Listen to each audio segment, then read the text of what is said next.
investigated reported disturbance at Acer Plaza? 10-4 dispatcher, verify address. That's Acer Plaza. Repeat, Acer Plaza.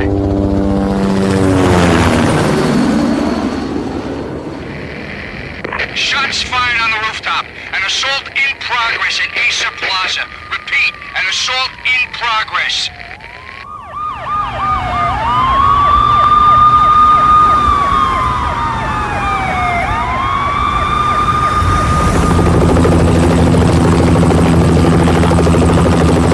It's a war zone down here. 1085 dispatcher, need additional units. Additional units now. Officer in danger. Officer in danger. 10-5, please repeat. 10-5, all units, emergency. Officer in danger, Acer Plaza. Repeat, Acer Plaza, all units. They were all dead. The final gunshot was an exclamation mark to everything that had led to this point. I released my finger from the trigger, and then it was over. To make any kind of sense of it, I need to go back 3 years. Back to the night the Payne started.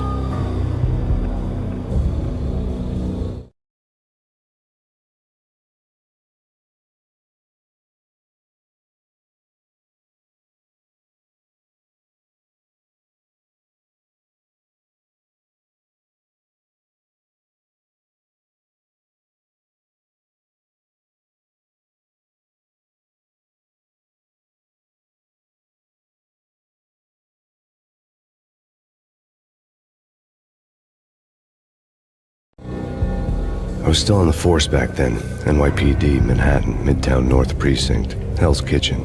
So when are you coming to work for me, Detective Payne? You'd make me work undercover in some hellhole. Sorry, Alex. Michelle and the baby come first. See? My last smoke. It's bad for the baby. That's you, Max. A regular Boy Scout. See, Alex? Still on for poker Thursday night, right?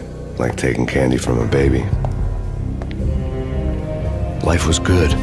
Sun setting on a sweet summer's day. The smell of freshly mowed lawns. The sounds of children playing. A house across the river on the Jersey side. Beautiful wife and a baby girl. The American dream come true. Honey, I'm home. But dreams have a nasty habit of going bad when you're not looking.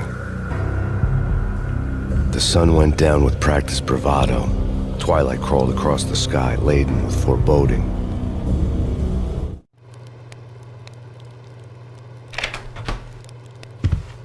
Michelle, honey, anybody home? I didn't like the way the show started. They'd give me the best seat in the house, front row center. What the hell? Something ugly had been tattooed on the wall, a map of things to come. It was a poison syringe, a magic tag full of diabolical meanings.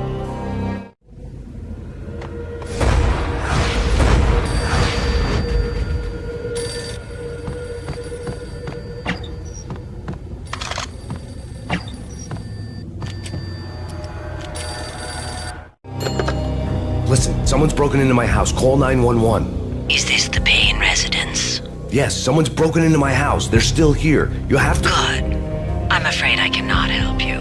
Who is this? Hello?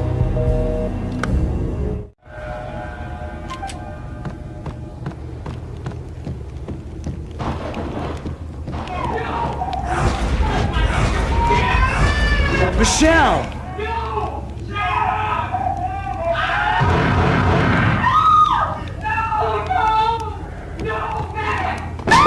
Michelle! Freeze! NYPD, drop it! Coming! Is that it? I'm gonna fix you. No, please God, no. The flesh of fallen angels!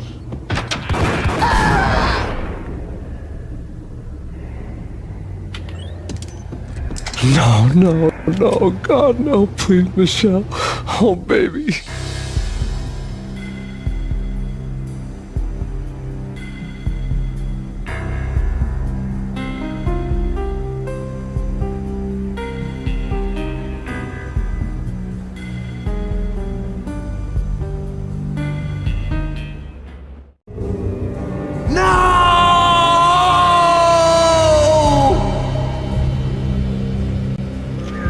was 3 years ago.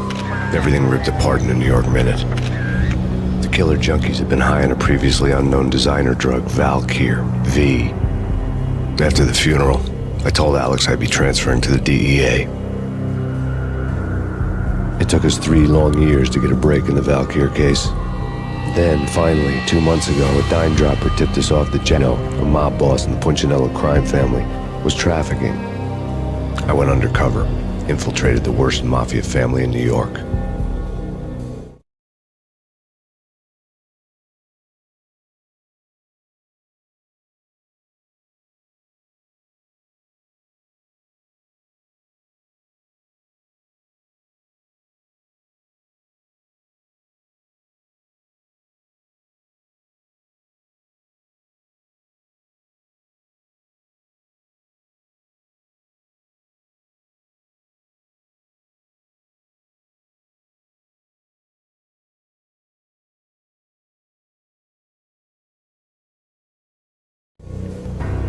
I came in from the cold and the dark.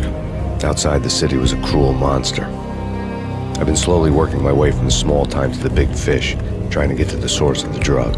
Alex and BB were my only contacts in the DEA, the only ones in this decrepit city who knew I was down here. BB here. Something urgent has come up with Jack Lapino. You need to meet with Alex immediately at the Roscoe Street station. I hadn't had a face-to-face with Alex since I'd gone undercover. Outside, the mercury was falling fast. It was colder than the devil's heart, raining ice pitchforks as if the heavens were ready to fall. Everyone was running for shelter like there was no tomorrow. It didn't get any better when I got to the subway. The feeling hit me like a point-blank shot straight in the face. Something was not right about this. My Beretta stirred nervously under my coat, but the train doors had already shut behind me, and I was in for the ride. Next stop, Roscoe Street Station, and Alex.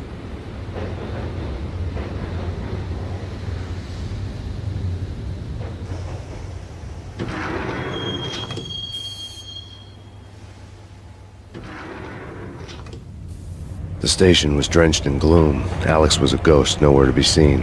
I'd have to look for him.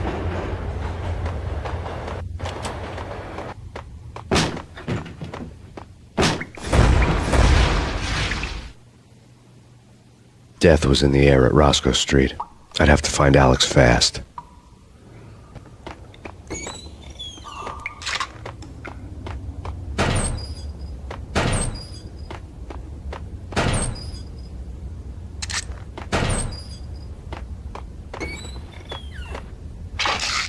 The pills would ease the pain. Wasn't Jake supposed to take care of this? He and Mickey are having too much fun taking care of the cop up there. What's the plan? Yo!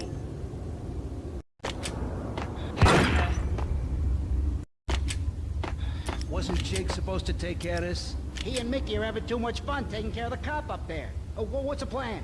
Simple. Gun down every mother-loving bastard that gets off the train. Sweet. Didn't the train go already? No idea. Let's just wait and see. Hey!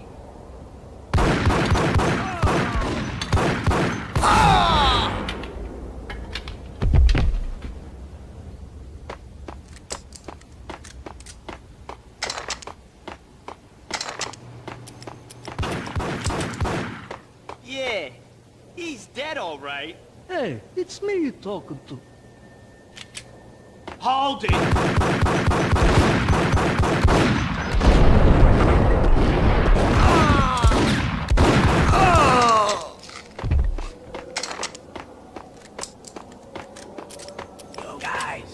Yo, guys, hey, we're getting around. You hear me?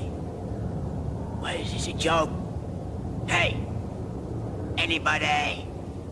Answer me.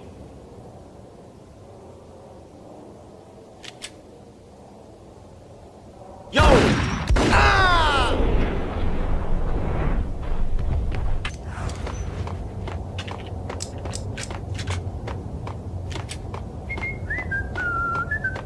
Hey, yeah!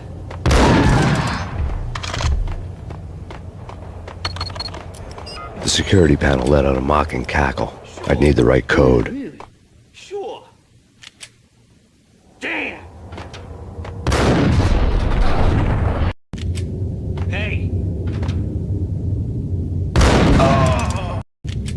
What the?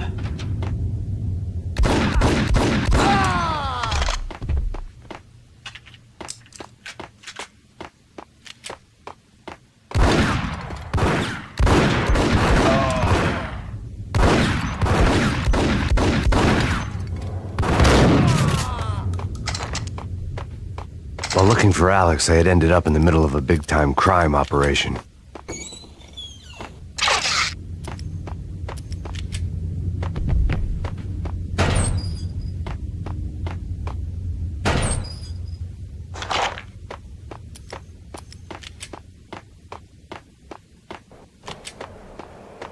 Hitting Roscoe Bank ain't exactly keeping a low profile. The riskiest heist ever, huh?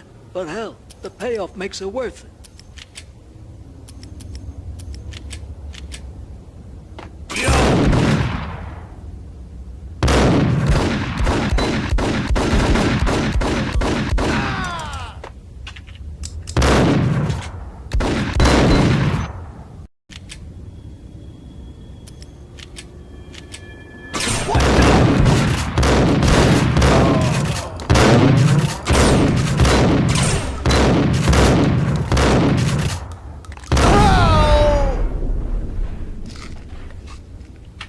The gate was locked. I would have to find another way to get to the tunnel.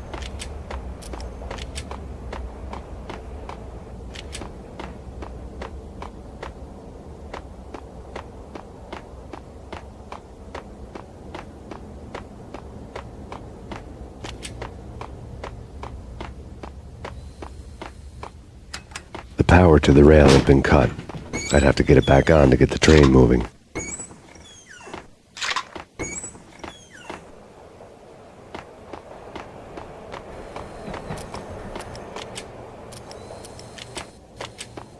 Kiss it good.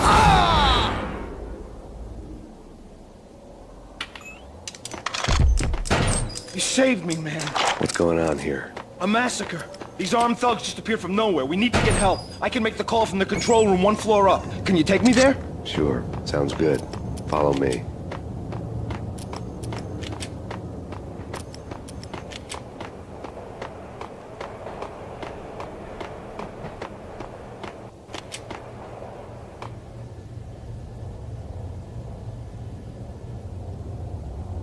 Home free. This way. Hog out!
The train lit up like a Christmas tree. The power was back on.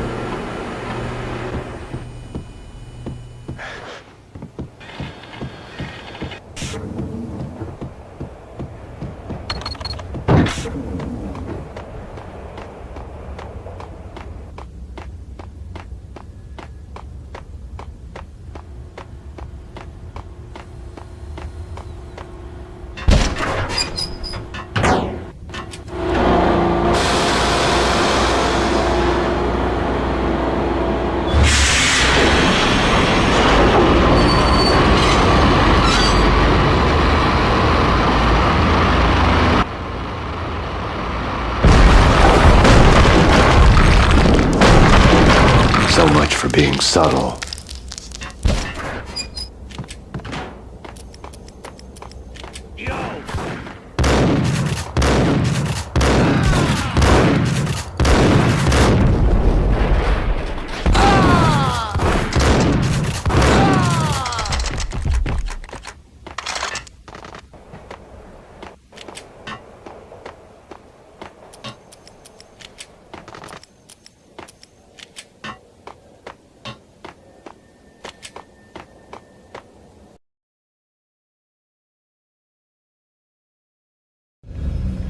The rusty door led to an abandoned part of the station, closed off since the early 40s.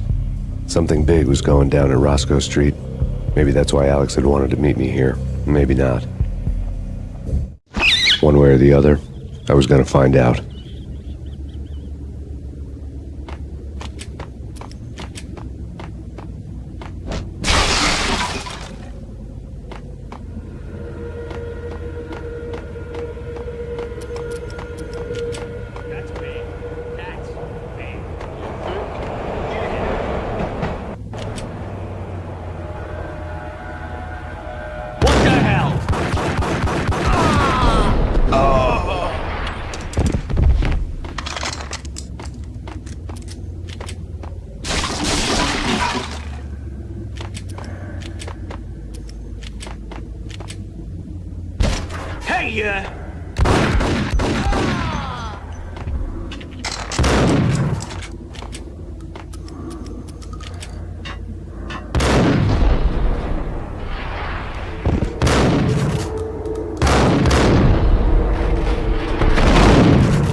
Yeah, spooky. But also, it's like the failure count is rising. Yeah, I wouldn't joke about it if I was you. Yeah? The station's not secured. Someone decided to play hero upstairs. That's all we need.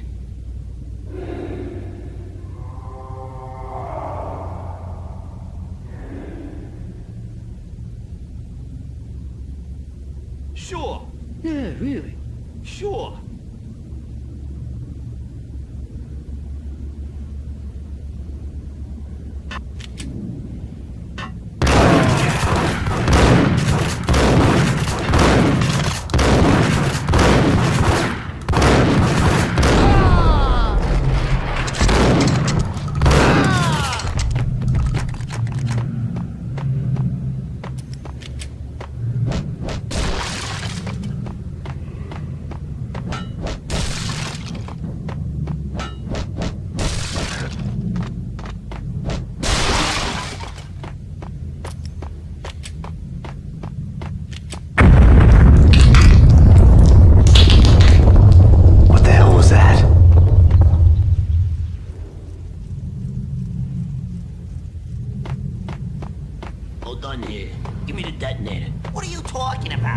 Detonator. I thought you'd bring it. You were supposed to bring it. Yeah, right.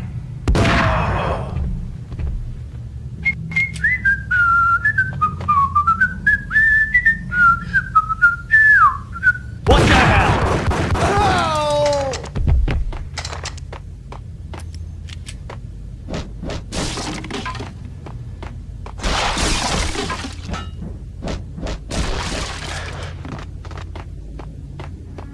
The door had been welded shut ages ago and the bomb was missing a detonator. Hold it!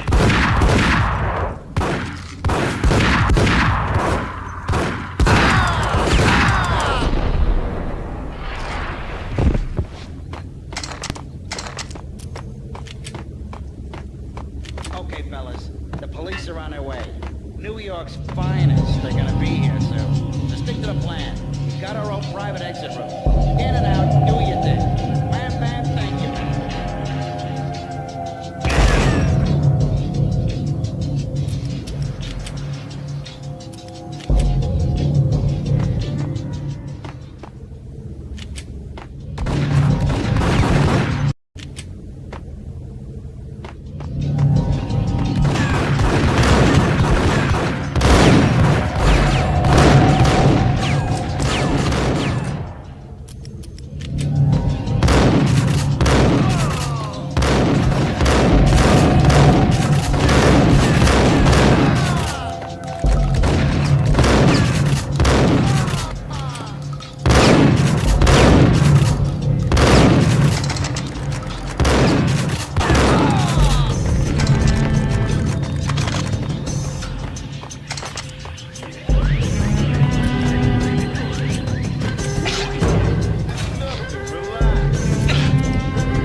now live from the crime scene. Who is this? Right back at you. This is Deputy Chief Jim Bravura from the NYPD. You are to cease your criminal activities and surrender immediately. Sure thing, Jim. Me and the boys have been talking and everyone's real sorry. They'll never do it again. Who the hell is this? Being placed at the scene of a bank robbery wouldn't have tipped the odds in my favor.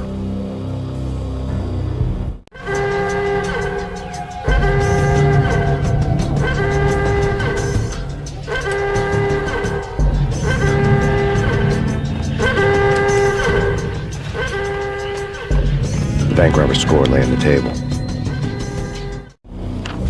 The bank robbers have been after Acer Corporation bonds. The Acer success story had recently been on every channel and on the cover of every magazine.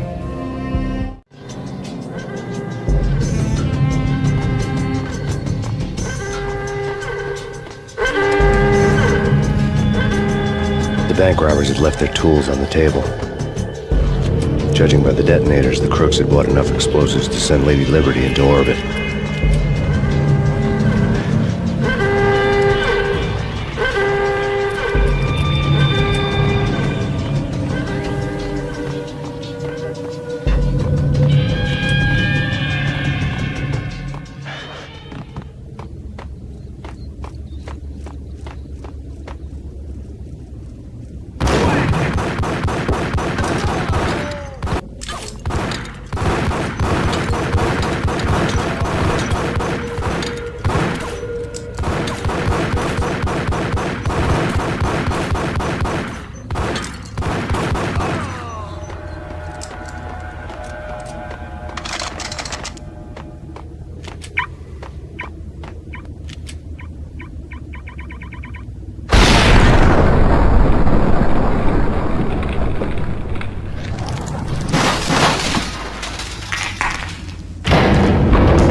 Hold it!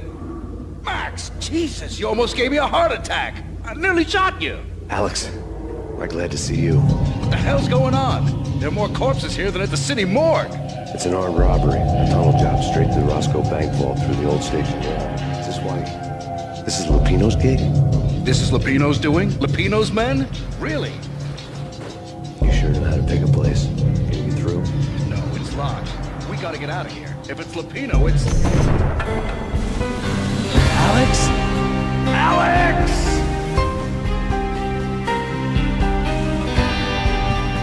There was nothing I could do. He was dead. I could tell by the empty, accusing stare of his eyes.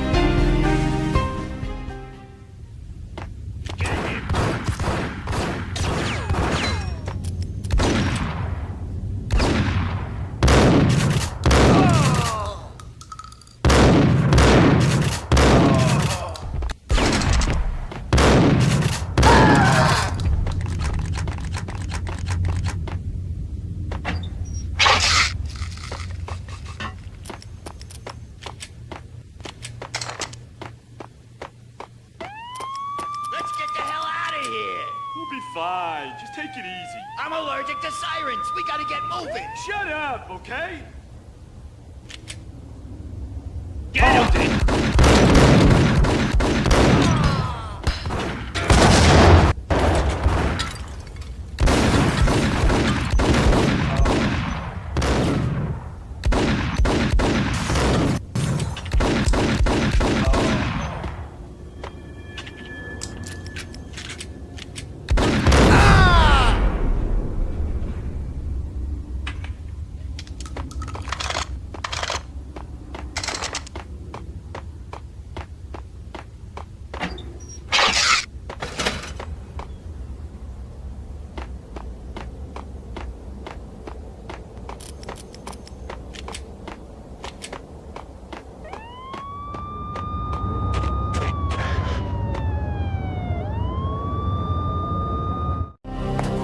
Alex had kept me relatively sane for the past 3 years.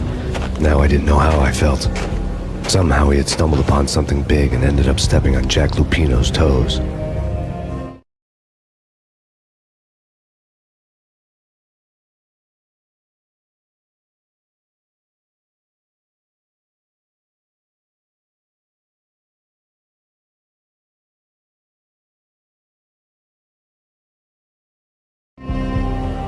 Lupino ran his racket of sex, drugs, and contract killings from a sleazy hotel in a slum block of tenements.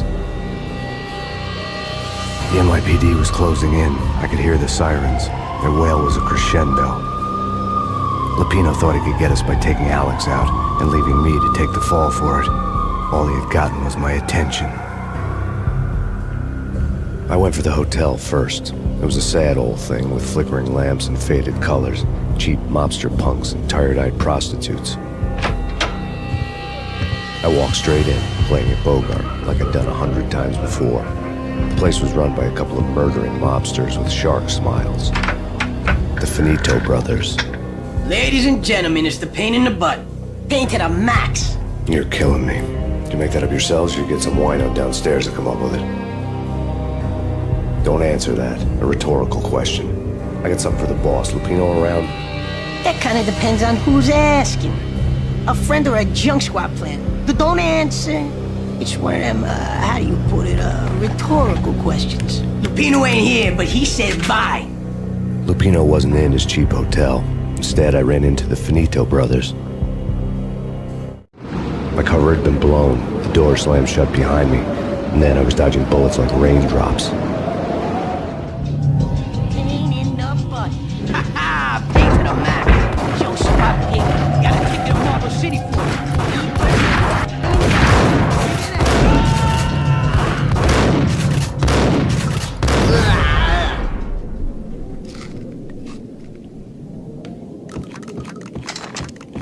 A letter on the desk caught my eye. I had met Lupino only once. The gangster ran all his rackets through his right-hand man, Vinny Gagniti. Gagniti was a high-strung whiner on the verge of breaking apart, like an overamped Energizer bunny. He had the brains to run the business, but he lacked the balls, always falling short, taking his frustration out on underage addicts and call girls. The V deal goes down at your hotel. Jack's exact words, quote, "Vinny, you're in charge of this one," unquote. Rico Muerte's coming to see it through. Anything goes wrong and everybody's gonna get dead, goes double for you. Treat this guy real good. Anything he wants, you give him. Don't screw this up or you're finito, finitos.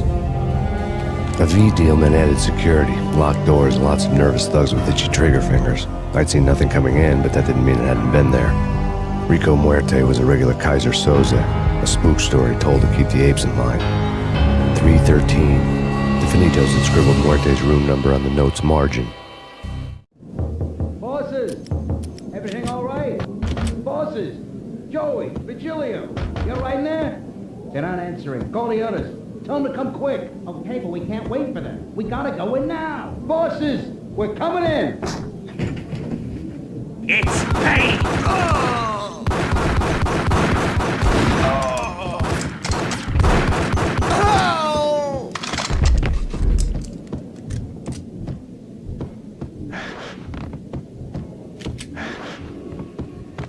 Getting out was not going to be easy. The staircase was locked and the elevator had been busted for a decade or more.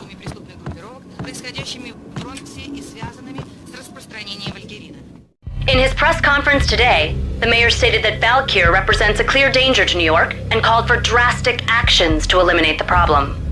On today's top story, the Valkyr crisis worsens with the murder of DEA Special Agent Alex Balder. Special Agent Balder had been shot repeatedly from a point-blank range. The gunman has been identified as Max Payne. The noose is sure to tighten around this fugitive criminal as more NYPD units join the search to apprehend him. I had just gotten my 15 minutes of fame.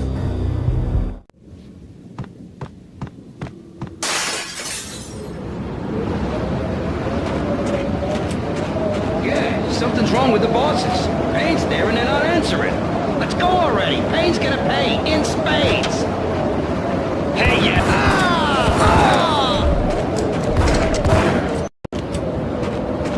Yeah, something's wrong with the bosses. Payne's there and they're not answering. Let's go already. Payne's gonna pay in spades. Hey!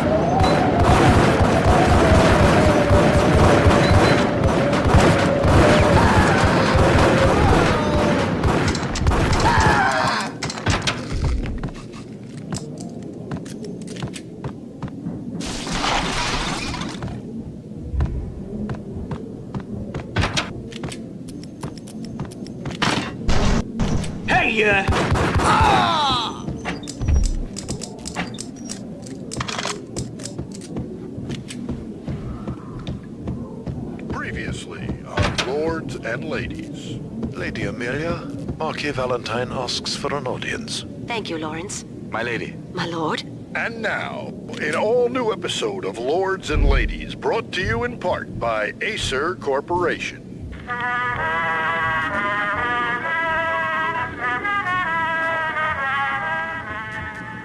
My lady. My lord? My lady, there is a matter of great importance I must bring to your attention. My lord, there is? Indeed, my lady, there is indeed. From the very first moment we met, upon that distant forest path, there has been sunlight in the autumn leaves blazing like the colors of your hair. Oh, my lord, you should not speak so. But, my lady, I must.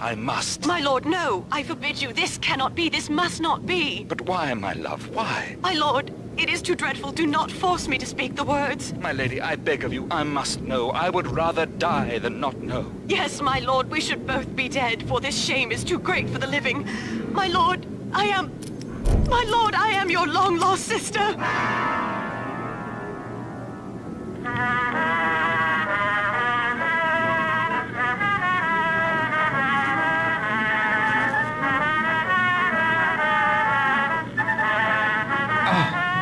Lady Amelia, so tragic. Will they ever get together?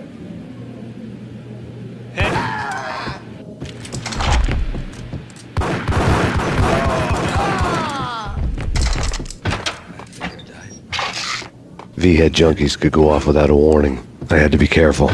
There he is!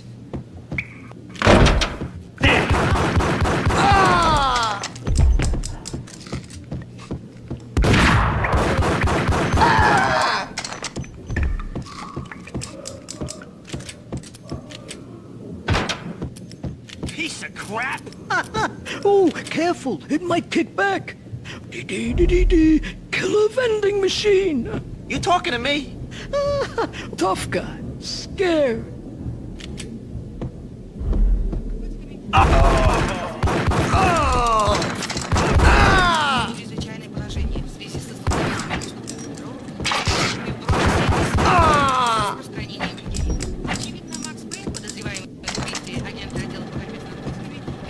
This party had been dead for a while.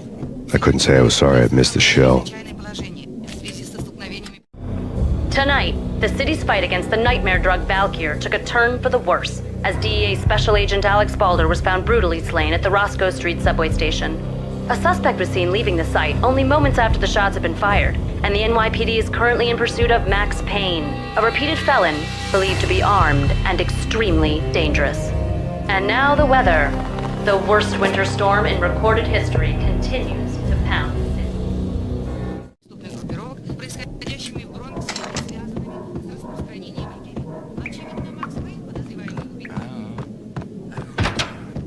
There!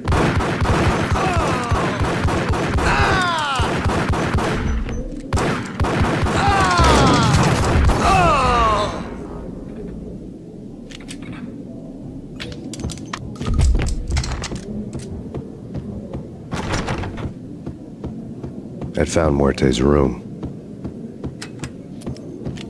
He's coming. What the?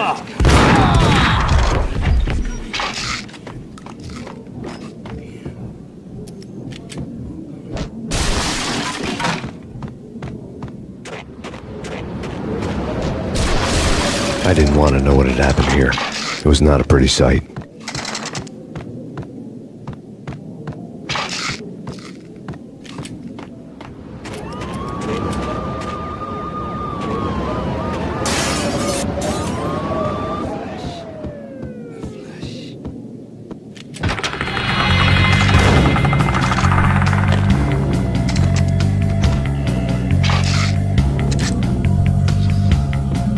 They'd received a letter.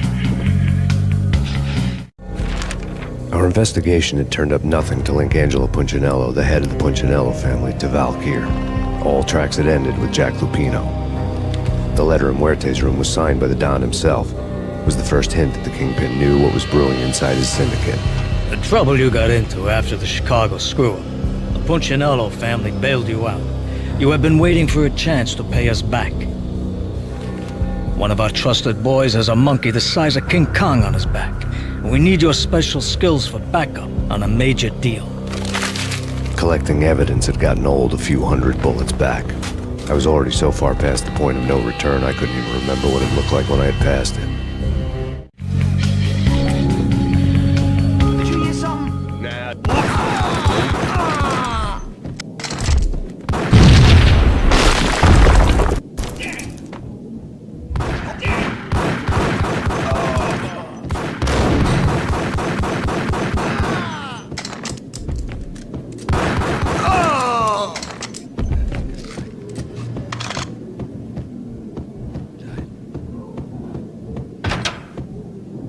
The hooker had left her diary on the table.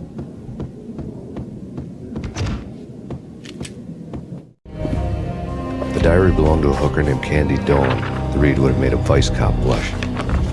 Had talks with the mystery hag over the phone again. Sent her the latest One-Eyed Alfred tape.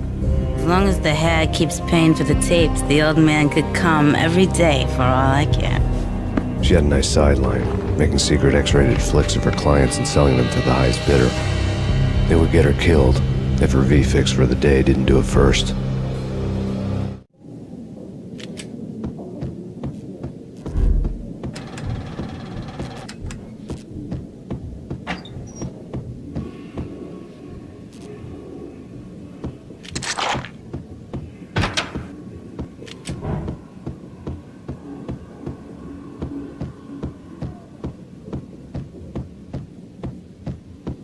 Hold it! Tim, go get him. No, wait, you go get him. You go and get him.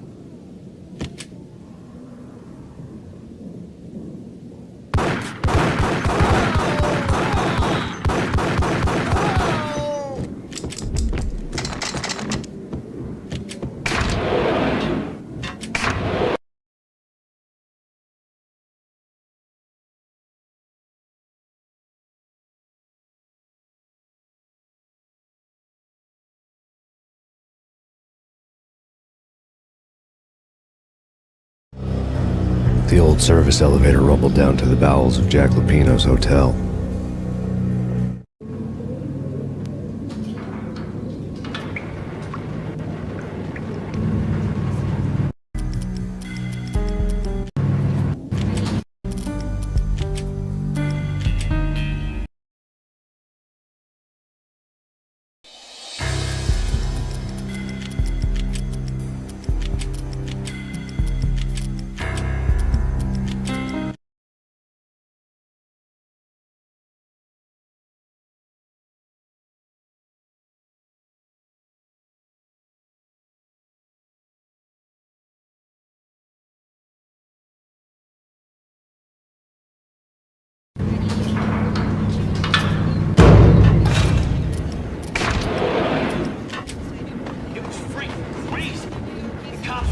Full-scale siege next door.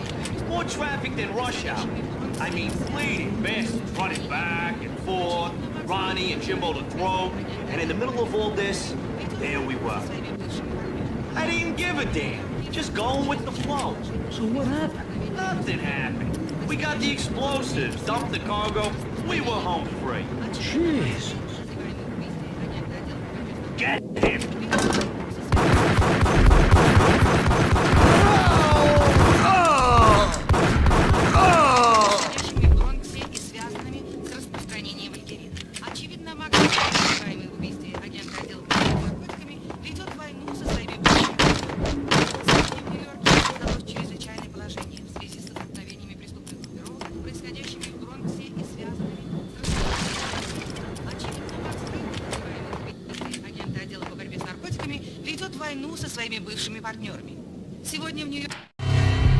A winter storm warning is in effect in the whole tri-state area, as both freezing rain and heavy snowfall continue. Many roadways are already closed, and people are advised to stay indoors. The severe blizzard has ravaged New York for 3 days now, with no end in sight. We'd been snowed from the start in the Valkyr case. The forecast said there was plenty more where that had come from. But the snowbound city was on my side. Less chance of innocent bystanders getting caught in the crossfire.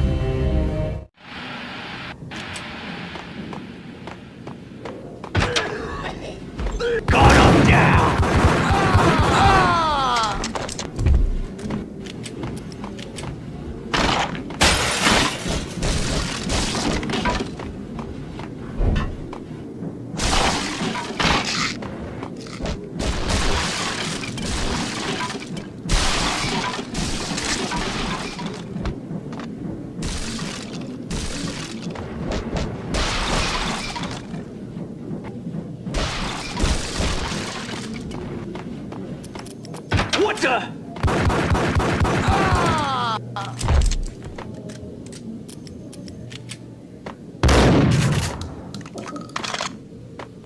Exhibit number 1, a newspaper. Take vampire movies. Why are they always set in L.A. or Mexico? They can't even get a tan. If I was a bloodsucker, I'd move to the North Pole. Winter's one long night. Yeah, and what would you eat? Suck blood from penguins? Nah, Eskimos, man, Eskimos. A dead man tied to a chair lay on the boiler room floor. Captain Baseball Bat Boy has an unbeatable track record in superhero death matches. But a six-pack of root beer gets me every time. The murder weapon was a baseball bat, now lying in a pool of drying blood next to a newspaper folded open on a Captain Baseball Bat Boy comic strip.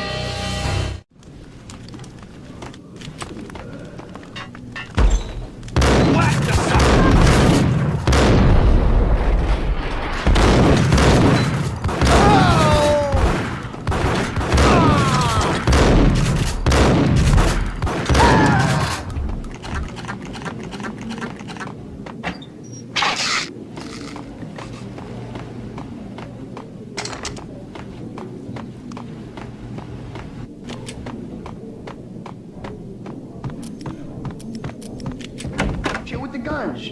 Trust me, you don't want to piss Muerte off. Gentlemen, let's do business.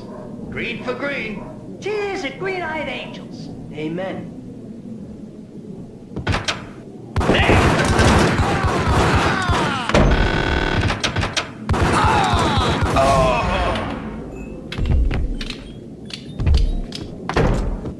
A lifetime ago, this would have gone down as a narcotics arrest.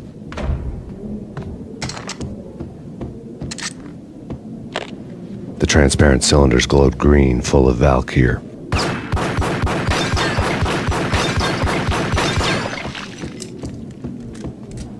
It was dirty money.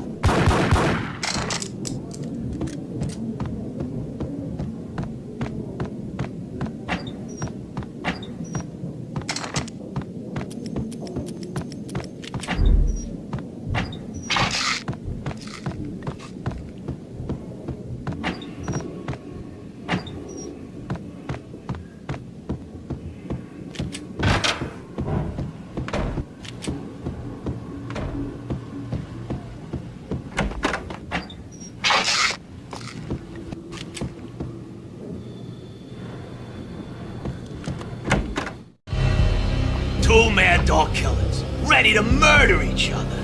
They step into the next room, and I'm thinking, now they're gonna do it. But no. They sit down in front of a TV and solve their differences with the Kung Fu fighting video game. I tell you, Candy, I was so depressed, I strangled them both with the video game cables. Oh, Rico, you're so bad. I am, ain't I? Rico Muerte, big-time hustler. Who the hell? It's that cop. Muerte went for his gun.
The antique switchboard was still in use. There was an old telephone switchboard in the back room of the reception area, the kind that made phone tapping child's play. It wasn't hard to picture a fat pimp sweating with headphones on, listening to his hookers talk dirty and fake orgasms over a web of party lines, the blood veins of New York. Right now, there was a different set of moans and groans going on. Boss, Cornelia, this is Max Payne. He came, started capping us. He killed him. Are you freaking kidding me? He's just one lousy cop. You better be freaking kidding me. Whack him. What's the freaking problem? Hello? Answer me. Hello? The word was out. A deadly virus released into the city's corrupt circulatory system. Something wicked this way comes. Max Payne at large.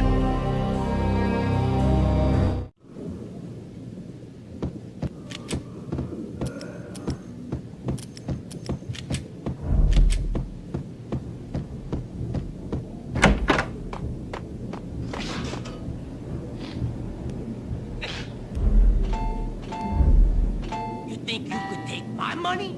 You know who you're dealing with? Huh? Do you? Do you? What the hell?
Turn around, walk away, blow town.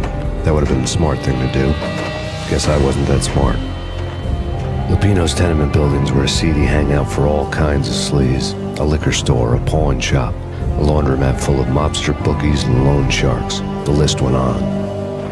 The how and why of it was a mystery to me, but they knew I was a cop. They knew I was coming, and they were going to get real trigger happy about it. I got to see Lupino's hangout all lit up. A bomb went off, turning snow into liquid gold. A pillar of fire lifted the remains of a car straight up into the air. The flames were highlighted on the hood of a black Mercedes-Benz as it coasted down the street real slow, as if the driver didn't have a worry in the world. I got a good look at the man riding shotgun. It was Vladimir, the head of the local Russian mob, the fly in Don Punchinello's suit. The ringing in my ears was the sound of a mob war being waged.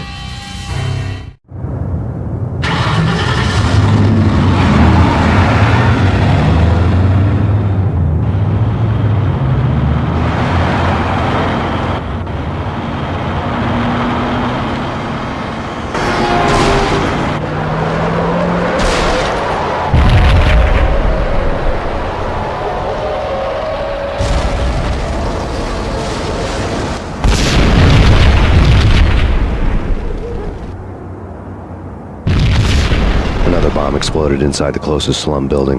It was a lucky break. The goons inside were spooked, but luck always came with a price tag. More bombs could still be ticking inside, and the cops would already be on their way. Jack Lupino's suite was on the top floor. At least it used to be, before the explosive makeover.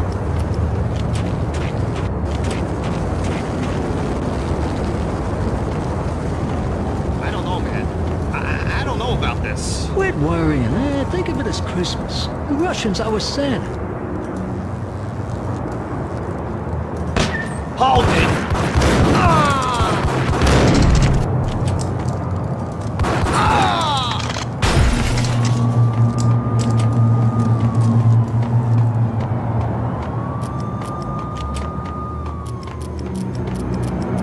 The headlines were a depressing read. The headlines were screaming bloody murder. The storm was a screaming duet with the approaching prowl car sirens. It was all a scream when you were down for the count and wanted for murder.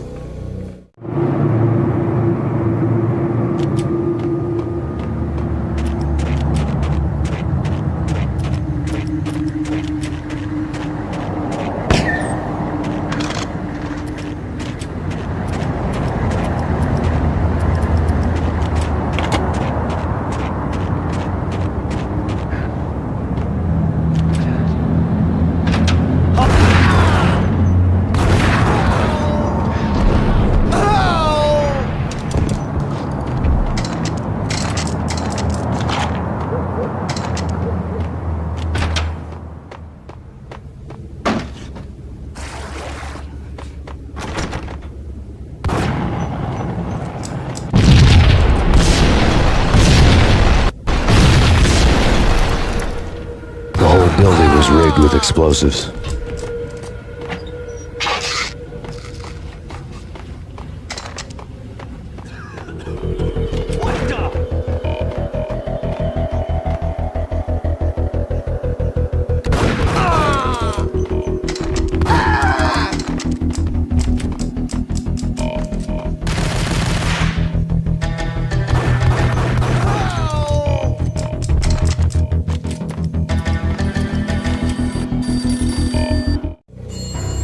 A beaten-up phone in the entrance hall was ringing. It could have been just a junkie in need of a fix, but it turned out to be something more sinister than that. Am I speaking to Mr. Payne? Who wants to know? My name is Alfred Wooten. You must hurry. The police are on their way. Tell me something I don't know. They know you're there. How? And what's it to you? I will contact you again. The cops arrived, sirens singing in the off-key harmony of a manic-depressive choir. I had a few minutes while the SWAT team would go through their usual routine. By the time they busted in, I needed to be long gone. Max Payne, this is Deputy Chief Jim Bravura from the NYPD. Drop your weapons and come out with your hands above your head.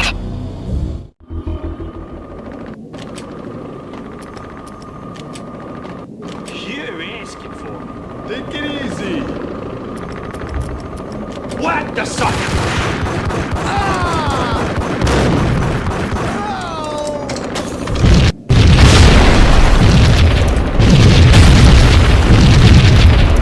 Someone had left a letter on the folded key on the shelf.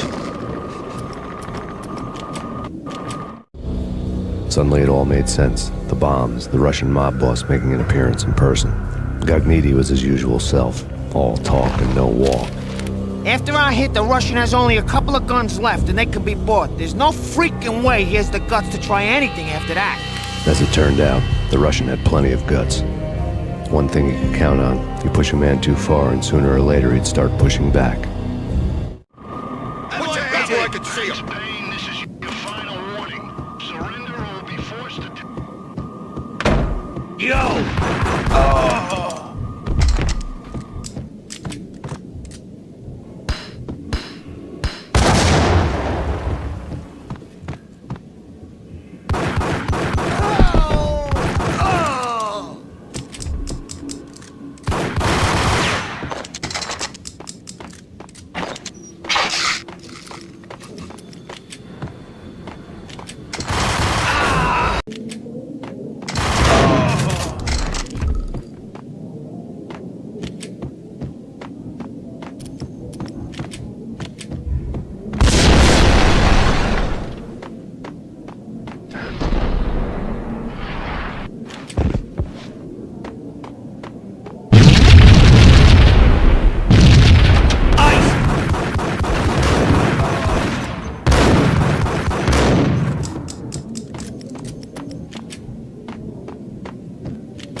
The bombs had destroyed all the stairs up to Lupino's office.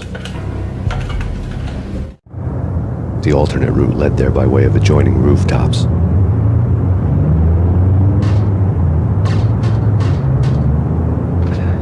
It's never been this cold. Never ever. It's like the sky's falling. Yes, sir. It's the end of the world. To get to the roof, I'd need to get to the elevator through the locked door up ahead. Pizza delivery. Never seen you before. Buzz off, Joker.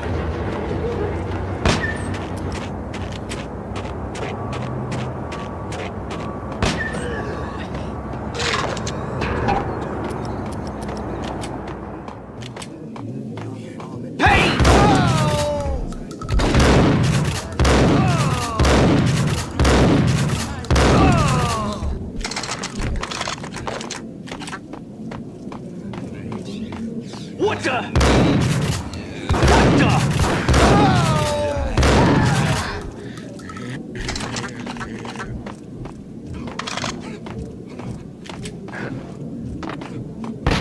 No, don't shoot. You know the clowns at the laundry? Me? No. You're no good to me then. What? No, the laundry, yeah. I know him, yeah. Get me in there. Okay.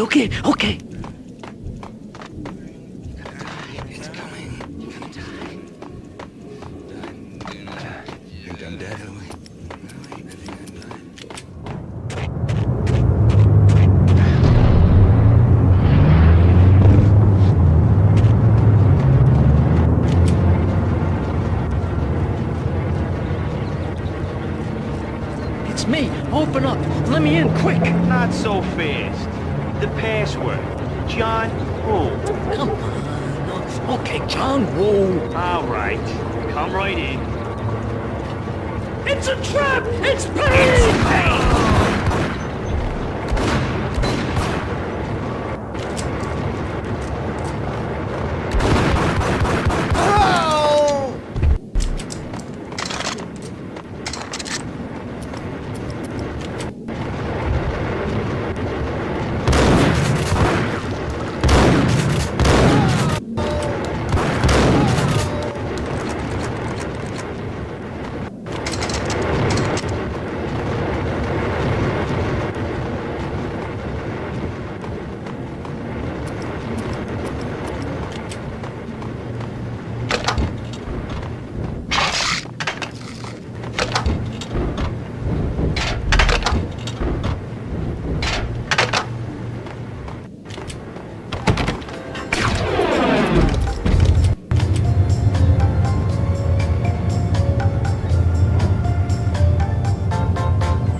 Hold it!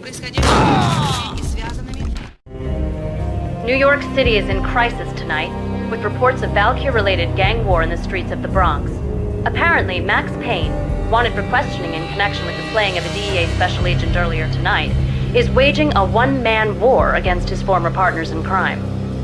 Among the list of casualties so far are notorious mafia members Joey and Virgilio Finito, as well as Rico Muerte, himself a fugitive from the law, and a suspect for several murders in the Chicago area.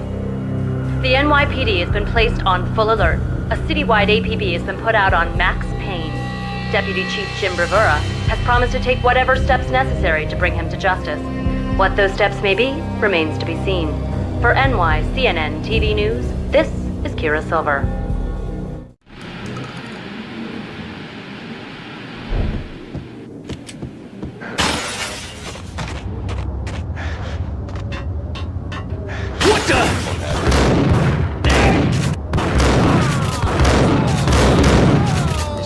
Place I'd want to end up, but that's where I always end up anyway. Only it's not me talking to the pink flamingo.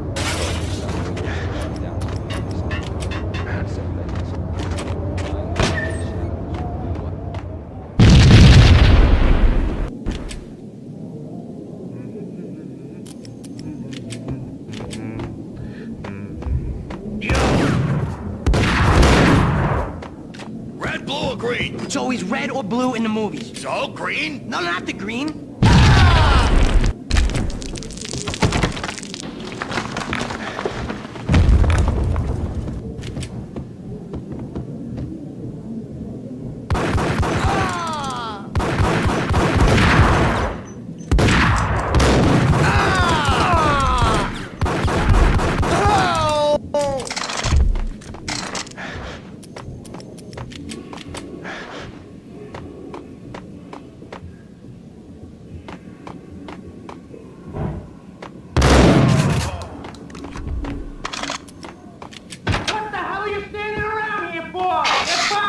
What are you doing?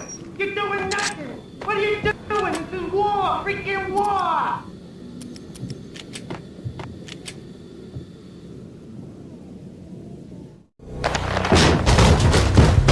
Gognitti.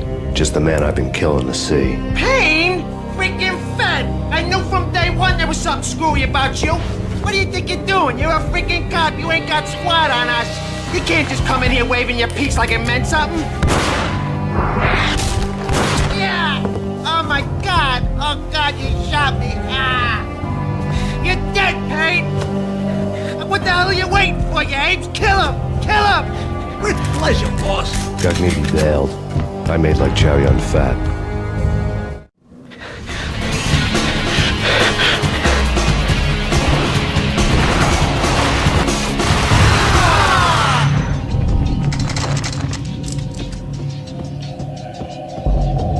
A crumpled letter lay on Gognitti's desk. The letter was addressed to Don Punchinello, but Vinny had never had the nerve to finish it. Jack's gone voodoo. Just the other night, he shot Dino because he wanted to see what his brains looked like splattered on the wall. He's a freaking mad dog. We're running out of men and business fast. Gognitti had been living in mortal fear of his boss. Jack Lupino was a psycho.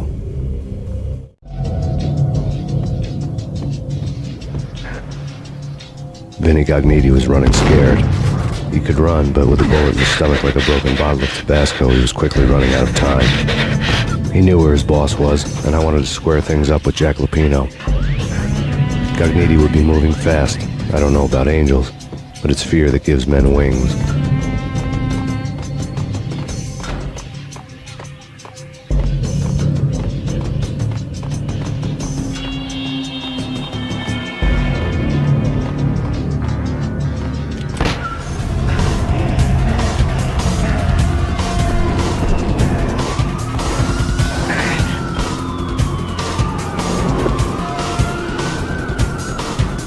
Gognitti hitched a ride. To catch him, I'd have to follow his lead.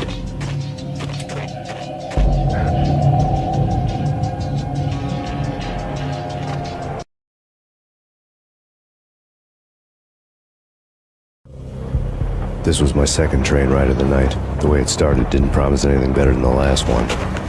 Freezing wind tearing at my face like sandpaper and razors, ice hard and slick under my hands and feet. And somewhere in the background, the wail of sirens, the city howling after me. New York sped by in fast forward. Dark rooftop water towers and a dead forest of antennas and chimneys, all a blur. When the train he was riding slowed down, Gognitti made his move.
It's Payne! He's coming down the stairs! Shoot the bastard! Okay, boss, you got it. No problem.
ответят войну со своими бывшими партнерами. Сегодня в Нью-Йорке создано чрезвычайное положение в связи с столкновениями преступных группировок, происходящими в Бронксе и связанными с распространением вальгерина. Очевидно, Макс Пейн, подозреваемый... Max Payne has nowhere left to go. We are very close to capturing him. You'll get a full statement then. Right now, I've got better things to do, ma'am. That was Deputy Chief Jim Bravura from the NYPD with no further comment at this time. Apart from his suspicious food habits, I figured Bravura to be one of the good guys. Fate had just dropped us on different sides in this. But when it came to capturing me, he was way out of his league. I had already ditched the cops a couple of rooftops back. For now...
Open, goddammit! Payne! I'll kill you, you lousy freaking cop!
Cogniti ran out of steam in a dead-end alley with steam boiling out of the sewer grates like all the fires of hell were burning high beneath us. It was shakedown time. Where's Lupino? Screw you! Bad start, Vinny. Police brutality! I rate pretty high on that. You can't just hurt me in cold blood? Just keep telling yourself that. Listen good, Candyman. I'm not gonna be anybody's fall guy. I want to know where your boss is hiding. There was no glory in this. I hadn't asked for this crap. Trouble had come to me in big dark swarms. The good and the just were like gold dust in the city. I had no illusions. I was not one of them. I was no hero. Just me and the gun and the crook. My options had decreased to a singular course. tell you, just don't hurt me no more. Lupino's at Ragnarok, the nightclub. Book me, take me in the home, and just don't hurt me. Your rights will be ready at your funeral.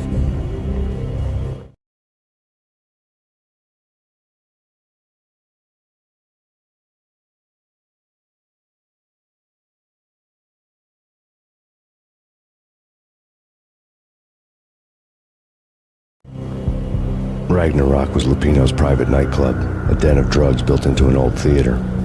I knew what waited inside. V-head junkies ready to explode in random acts of senseless violence, and Lupino's goon squad, the worst stone-cold killers this side of hell. Ragnarok was as inviting as a headache, flickering to a machine gun beat. The belly of the nightclub was a gothic theme park that began with bondage games and led to the nasty stuff from there.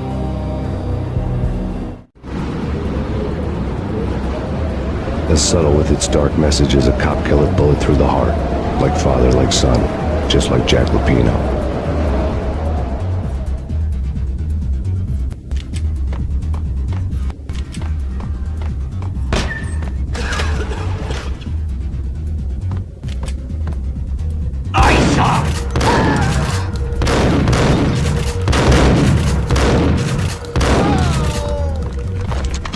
The book had never been a bestseller.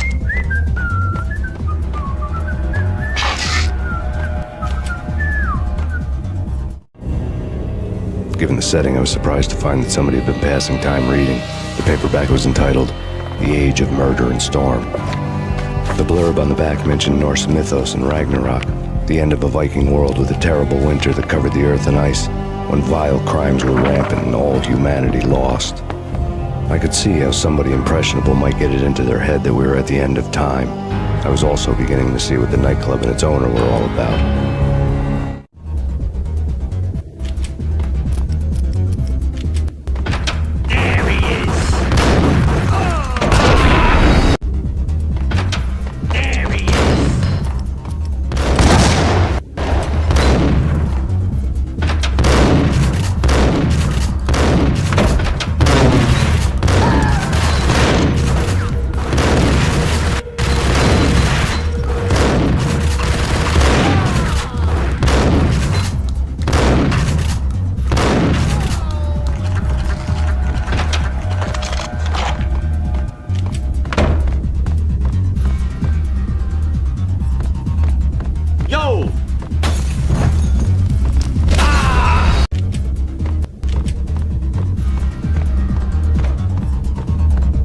Hold it!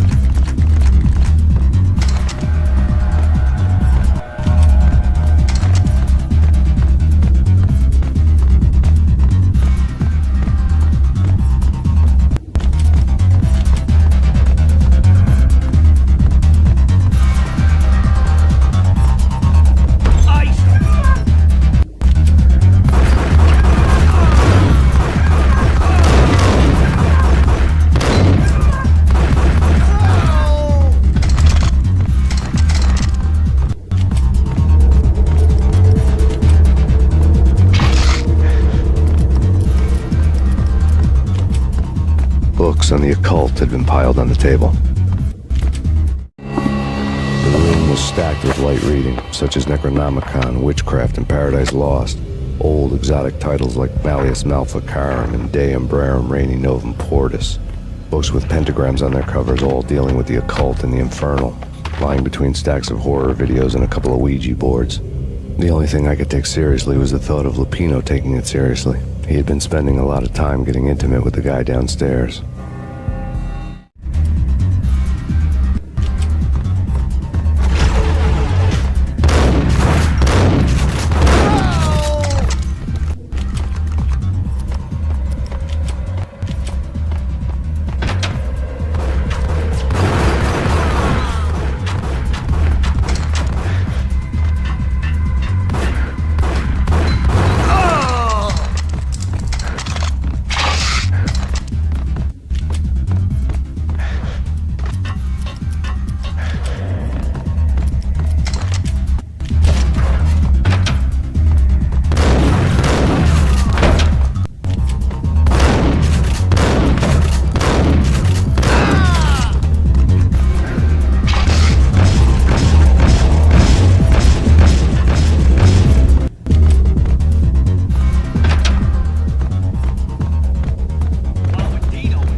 The backstage area led to Lupino's inner sanctum.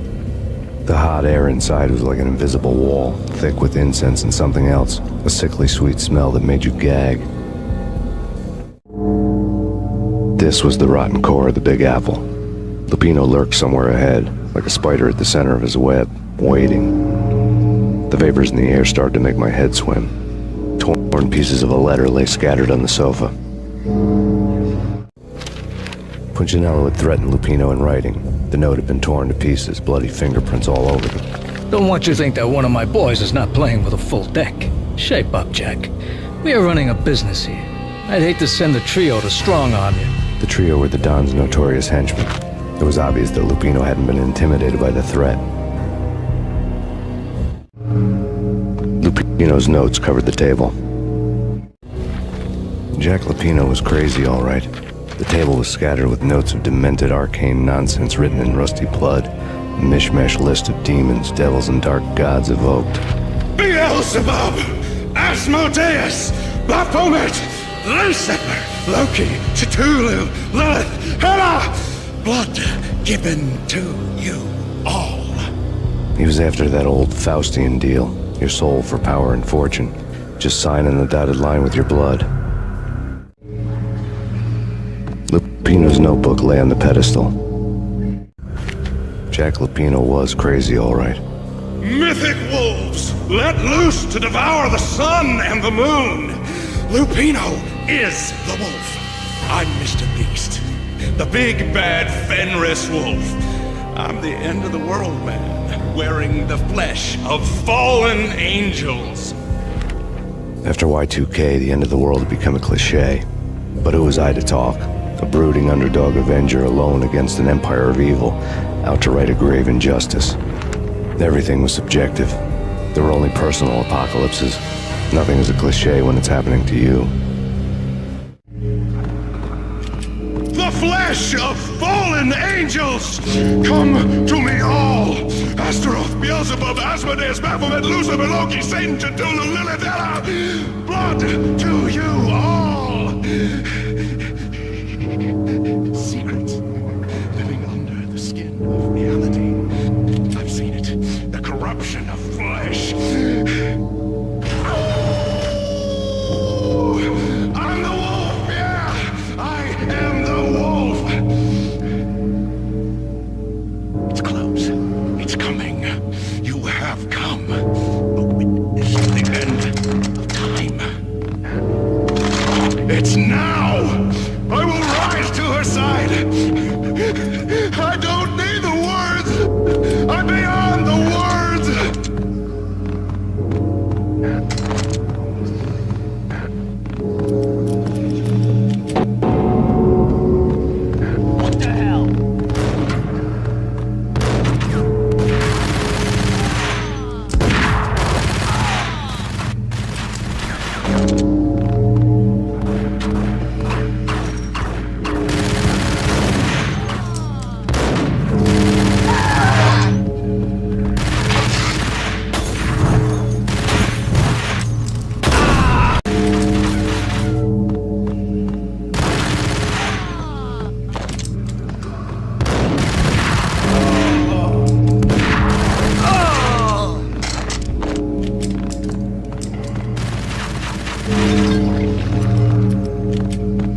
known there'd have to be a catch in it somewhere, and this one was the Empire State Building of catches.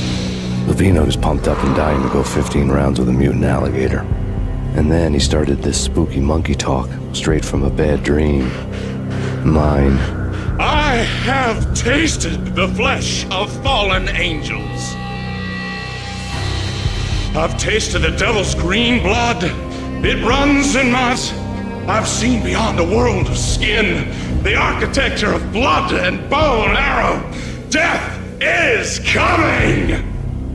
She is coming, and hell follows with her. This is the twilight winter. I am ready to be her son. Her time is now, and all who stand in her way must die!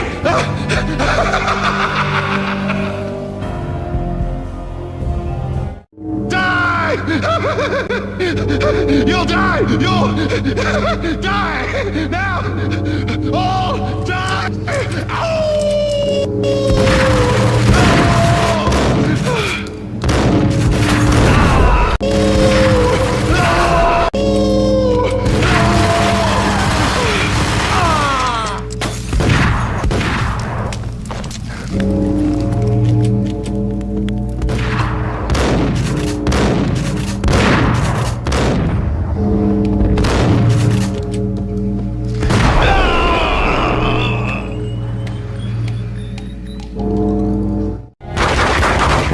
Finally went down.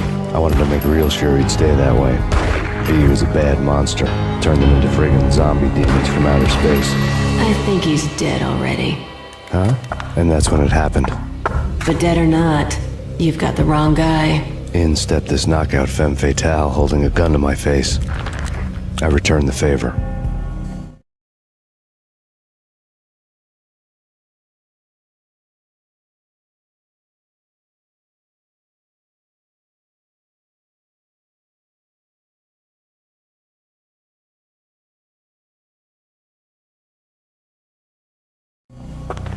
Lisa Punchinello. Lisa Punchinello was the Don's wife. Mona Sachs.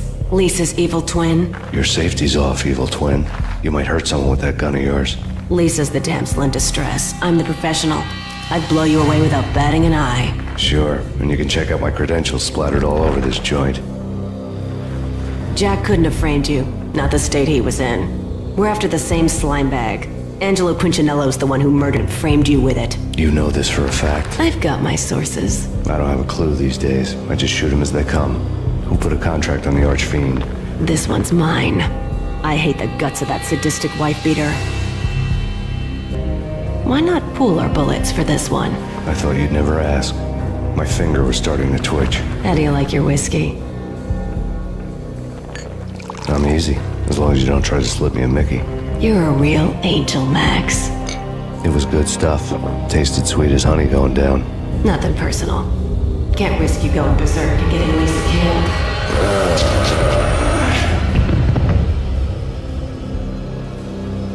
The nightmare was always the same. Violent shapes moving in darkness, old and ugly.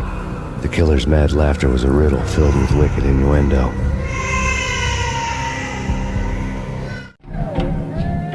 Somewhere, the baby was crying.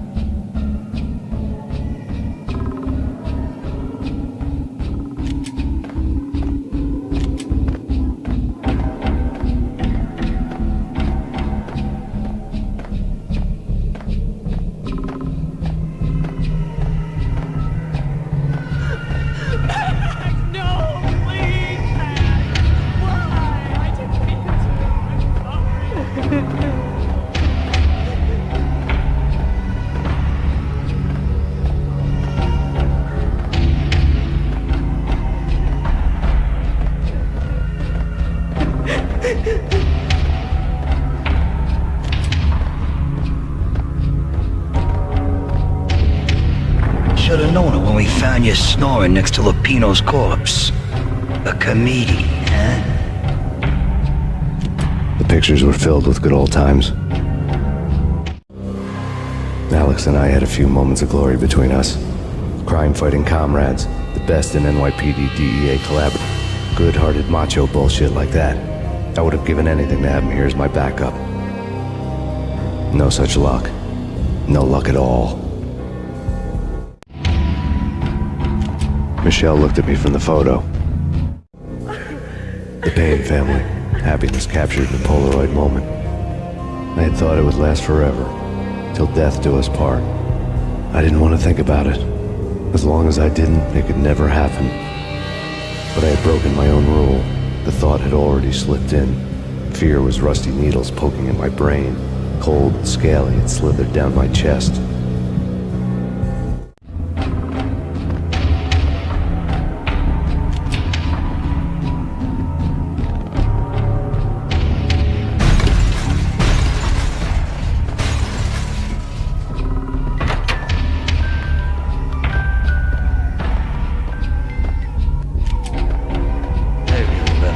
Cartoons.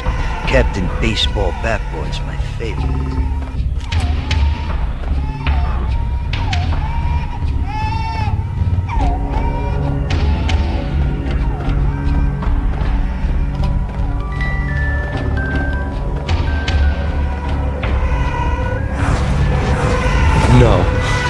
No, please God, no.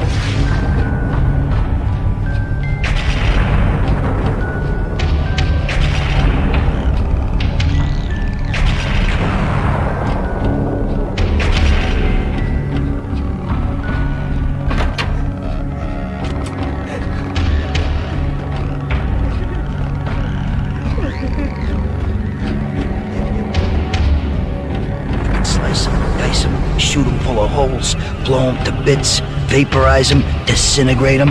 No matter what you do, they'll still be back good as new.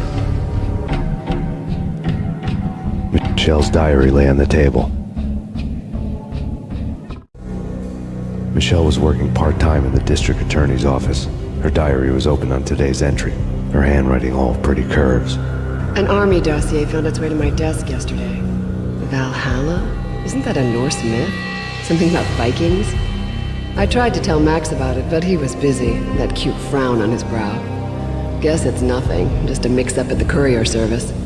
From now on, I would always find time for her. I'll promise. Too little, too late.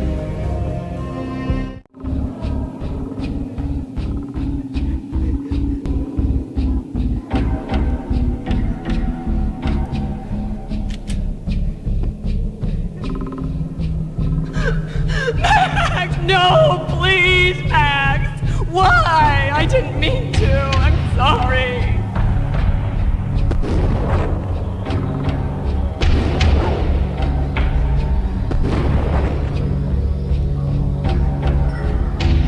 Murderer! You killed her! No, that ever happens in the real world.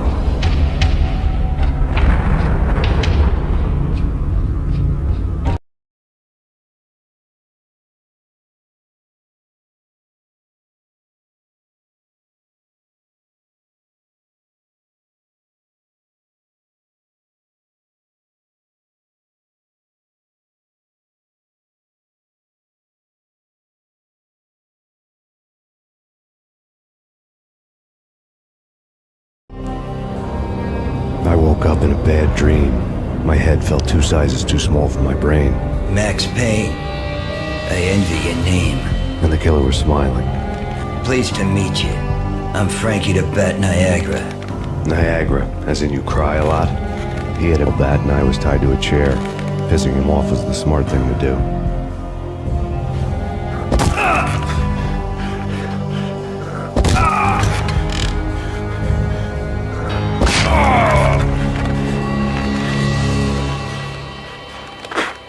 Nothing wrong with a little laugh now and then. Take me, for example. I love to watch cartoons. Cartoon violence is a fascinating thing. Let's take a break. I need to take a leak and maybe grab a cold one at the bar. Don't worry. I'll be back to finish this off. And then, it's checkout time. You play, you pay.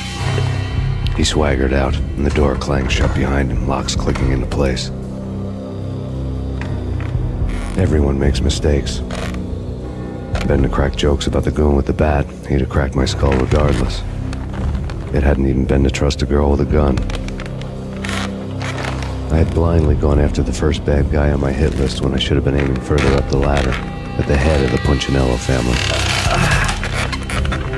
I couldn't bring myself to be pissed at Mona. Guess I had a soft spot for her pretty face.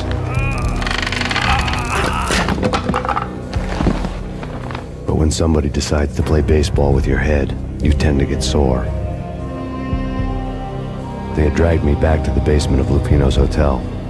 I was beaten, bruised, and blue. I felt like the chair I had broken to get free.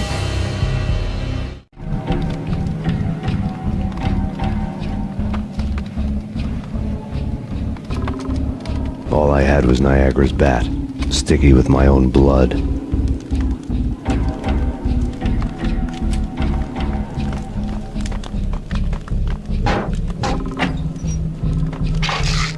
Without a gun, I'd be no match for Frankie's men. I'd have to play hide and seek with them.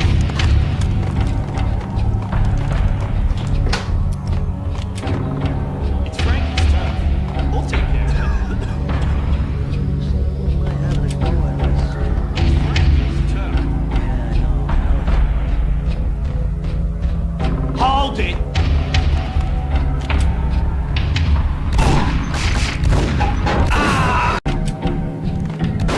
It's Payne! What the hell?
Another newspaper caption for a murder scene.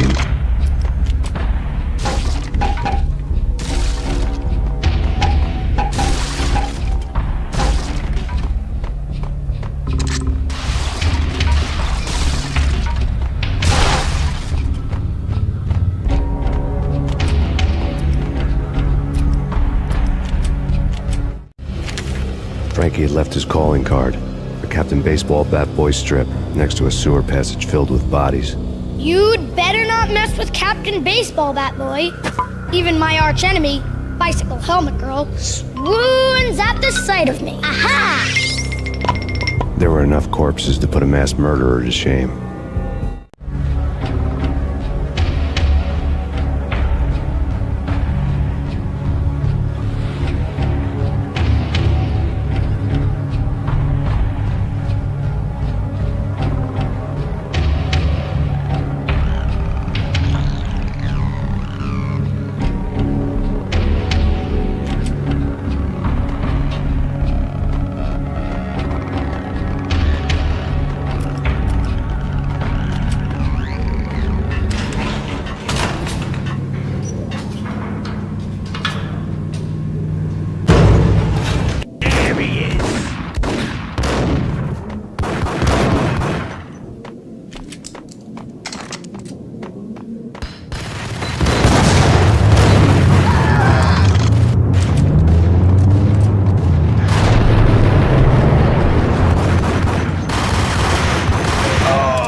Going from bad to worse. The men in blue had come and gone. They had decorated the place with chalk outlines and tied it together with yellow tape. The cops who had stayed behind were dead. Frankie, his boys, and I had the place all for ourselves.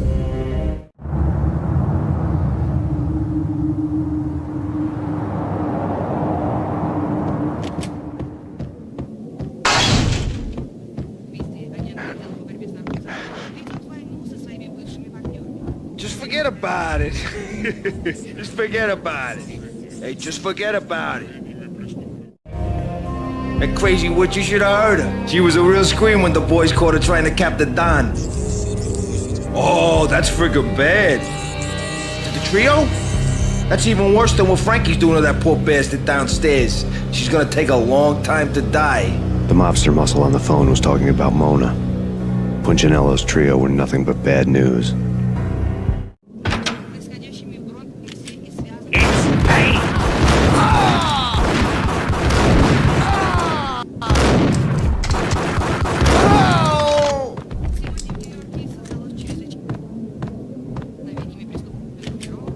More evidence that Punchinello didn't like me much.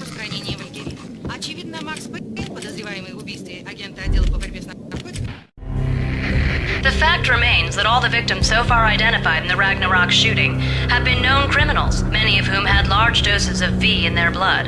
Reliable sources say that Max Payne was also among those killed, although no body has been recovered at this time. Reliable sources. That meant somebody thought the Mafia had me, didn't want the cops snooping around anymore. The body would be delivered to them barely recognizable. Case closed. Don Punchinello had the power to be that reliable source, which was no news. But his news was old news. Framing me hadn't been enough. Don Punchinello had put a hit on me. He wanted me dead, and it had been important enough for him to give written instructions to Frankie about it.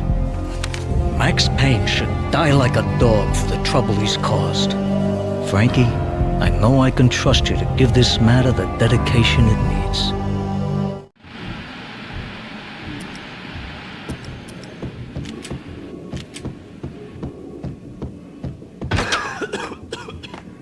What the?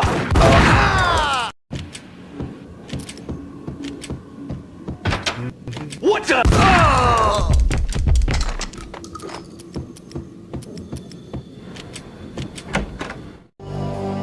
The hotel bar was fast developing quite a history.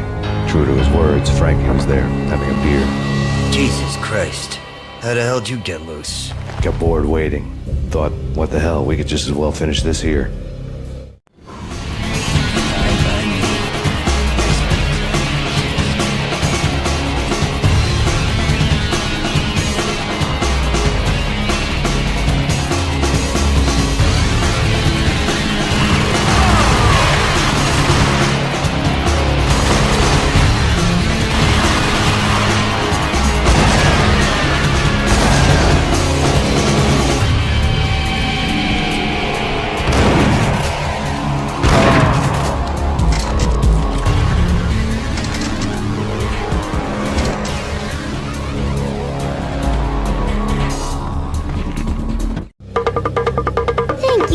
You've been a lovely audience. Had enough? I don't play with girls anyway. Unfair! I spotted the tail as soon as I left the hotel. A big black Mercedes. I'd seen the car before. That time it had heralded impressive explosions. Vladimir was back. Bang. You're dead, Max Payne. I might have laughed if I remembered how. What's this supposed to be? Cops and robbers? Look, you want something with me? Get in line. Peace, man. Relax. You know you are a real news item. Armed and dangerous. I am going to make you an offer you can't refuse. I've always wanted to say that. It's a bum rap. I've been framed. That's a moot point. Whatever you did or did not do, I'm sure you had good reason for doing it. Want to hear me out? I'm listening.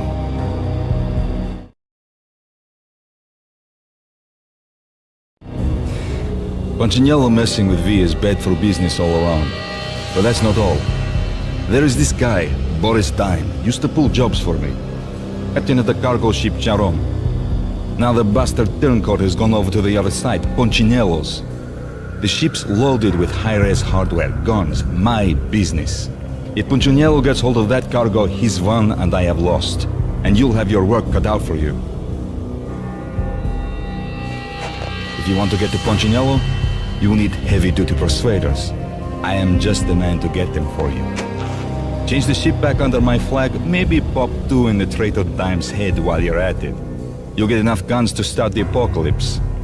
You in or out? Let's get this show on the road.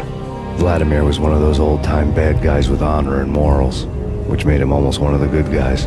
None of us was a saint.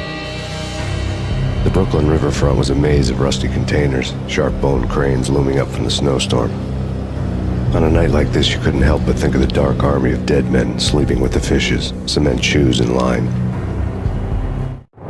No Minotaur lurked in this labyrinth, but somewhere out there, on the clanking deck of his cargo freighter, the skipper of the Chiron was waiting, like the ferryman of the river Styx.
doubted the letter was a receipt.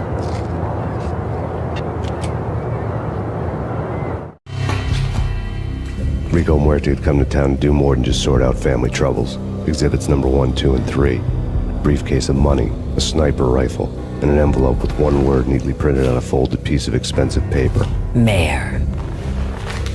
It didn't sound like a mafia contract at all. It was too cold and too to the point.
found Boris Dime's ship.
Rust had crept over the sides of the cargo steamer a long time ago.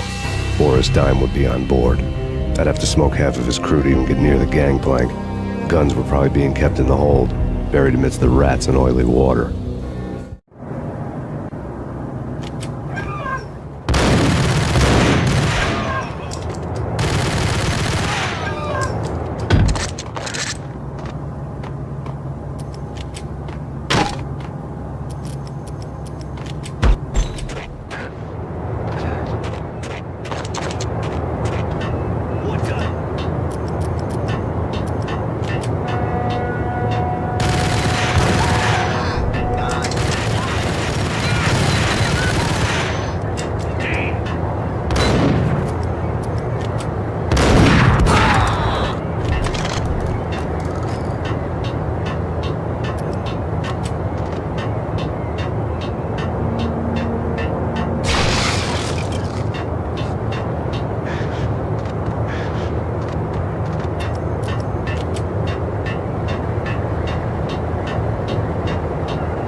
Angie, tell me, how much did Dime cost you? I bet it was more than his name. Max Payne? Right the first time. You're dead, punk.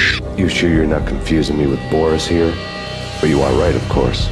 Pretty soon we should get together and have a talk. You son of a... Pissing Punchinello off was a dangerous game, but when people get mad, they make mistakes. I should know. That's where I wanted Punchinello, mad enough to trip over his own feet, preferably into a grave.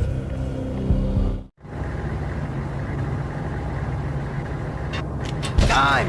Dime! Dime! Dime!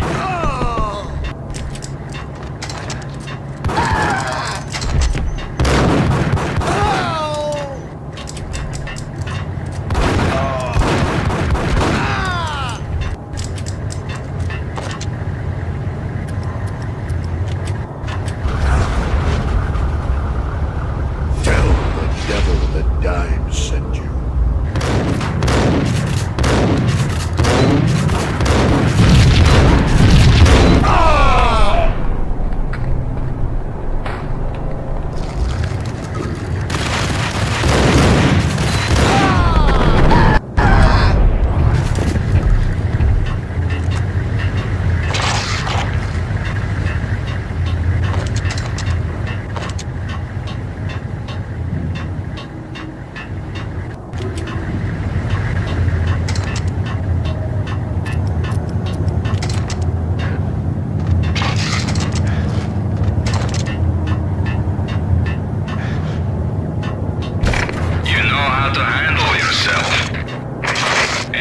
says different is calling me a liar. Glad of you here.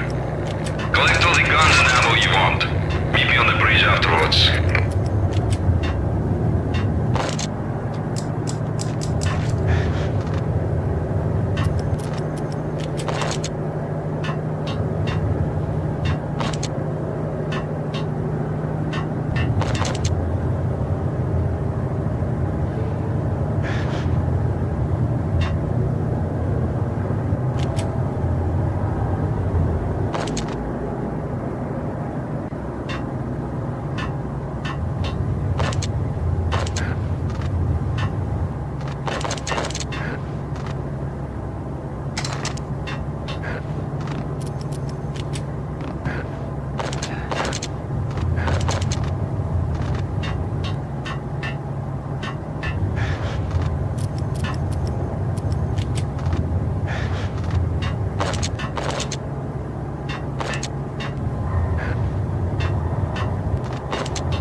Did you get everything you need? Check.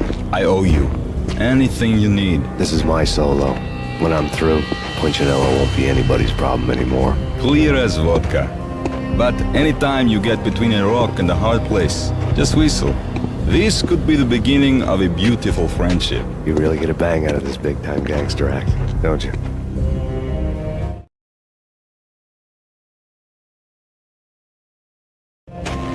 Even with all this firepower, I figured I couldn't get to Punchinello at his manor. I could only hope that he wouldn't pass a chance to hear me beg to see he's won. This is Max Payne. I want to cut a deal.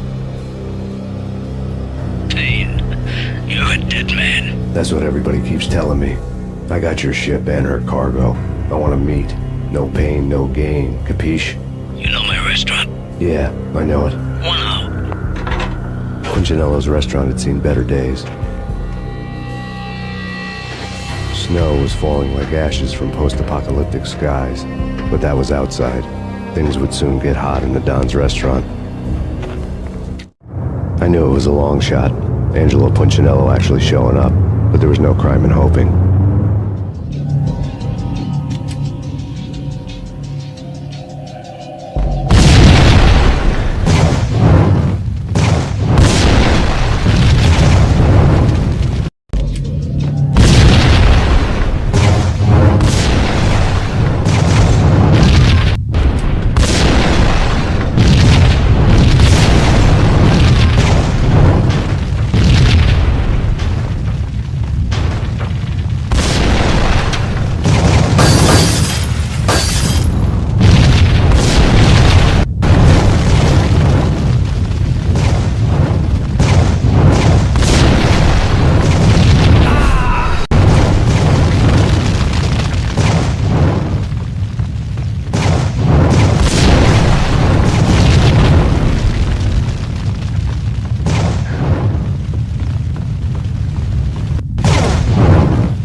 Punchinello was burning to get me. The feeling was mutual. He was trying to put out my flames with gasoline.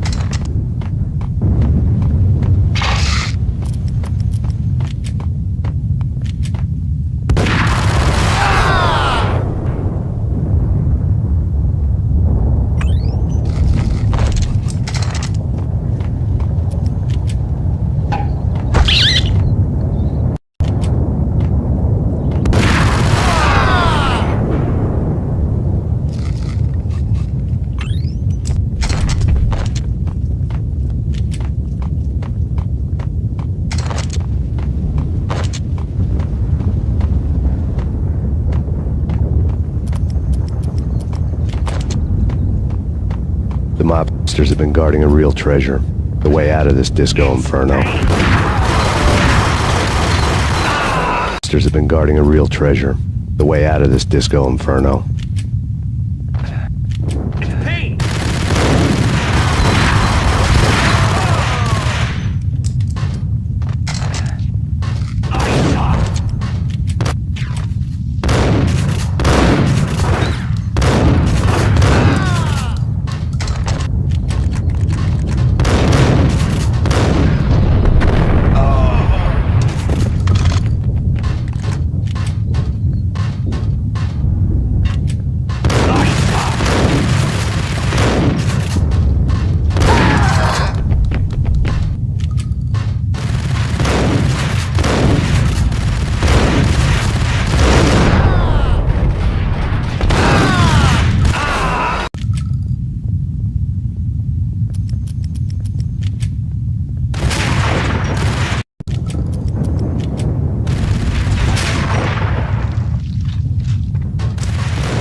Matt had seen my smoke signals. The Mercedes was revving to go, almost drowning out the banshee wail of the sirens. You coming? We'll drop you off at the Punchinello Manor. Sounds good to me. When this is over, look me up. I could use a professional like you. I'll keep that in mind.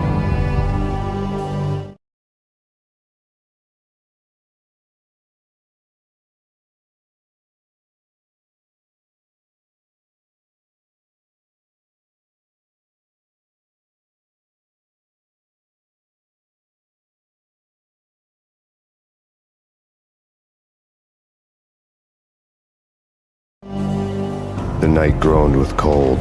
The garden lights flickered nervously. In their light, the falling snow was dead white before the darkness ate it up. I had heard the stories. The trio were mad dogs. They'd have hung the heads over the manor gates if the capo had only let them. Punchinello wanted Payne. They'd see the pain. The trick in my situation was that there was no trick, no matter what the movies tell you. No rules, no secret mantra, no roadmap. It wasn't about how smart you were. It was chaos and luck, and anyone who thought different was a fool. All you could do was to hang on madly, as long and as hard as you could. Someone had graciously left the back door open for me and killed the guards. My money was on Mona. I knew the trio would be standing between me and Punchinello. I had read their rap sheets, thick as phone books. No one would be walking out of here alive.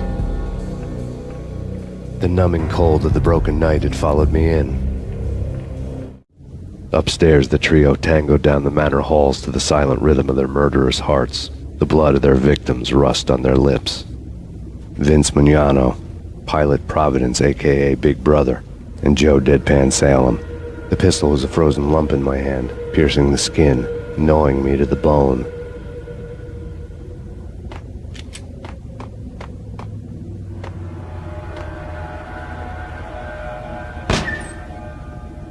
In death, the thug had been promoted to messenger. Someone hadn't enjoyed the Don's hospitality. Someone with a flair for the dramatic. Someone who had let herself out of a locked cell and past a couple of armed guards. My thoughts were on Mona again. I could only hope she was a good enough gambler to walk away while she was still winning, before she'd run into the trio.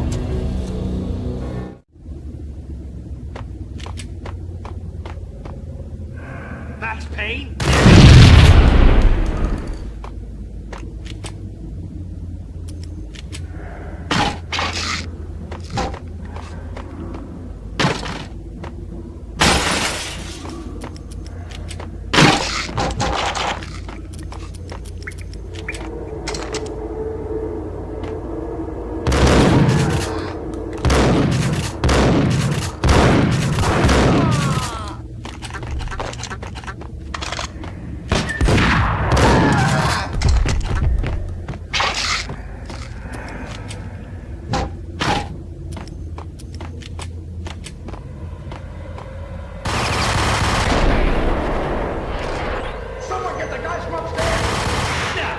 No one's going anyplace. Too late for that. He walks in, we waste him. Benny and John and Giles won't get the credit for this kill.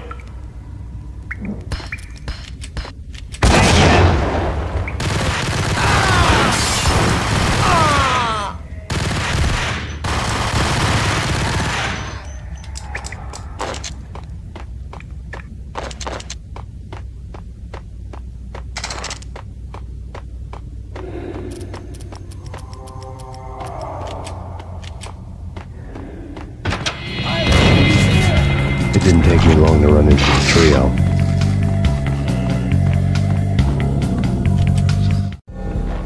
The word on Lisa Punchinello was that she was a bit of a witch. The tarot cards on the kitchen table fit the picture. They weren't my kind of cards, but I was willing to take a crack at the hand Mrs. Punchinello had dealt. The first card was the tower. Maybe that was supposed to be the manor. It got easy after that. The devil was the master of the house, and death was me, coming for him.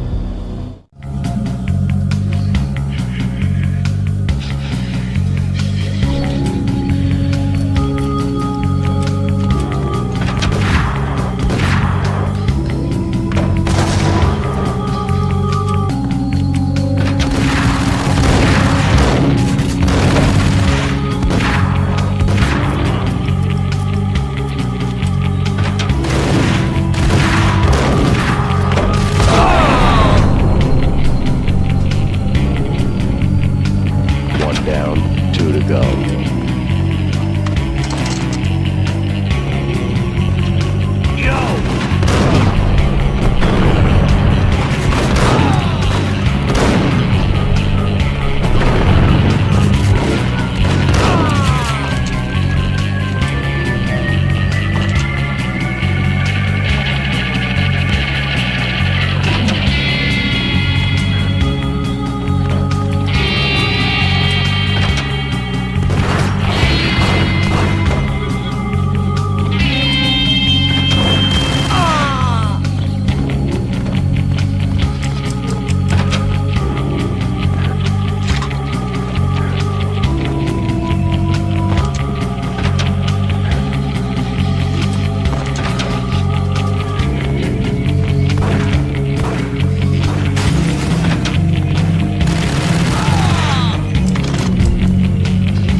I want him dead.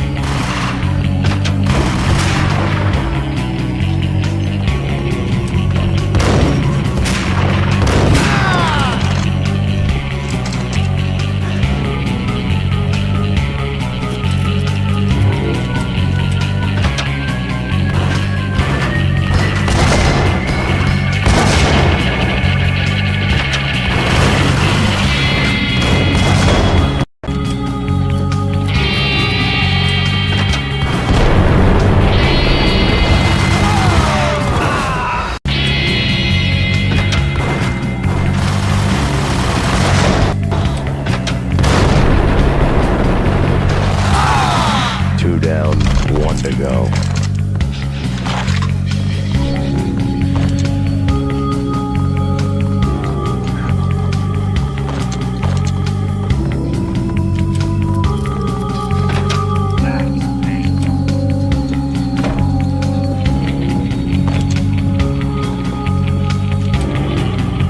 Don't stop at him! This will stop him. Take cover.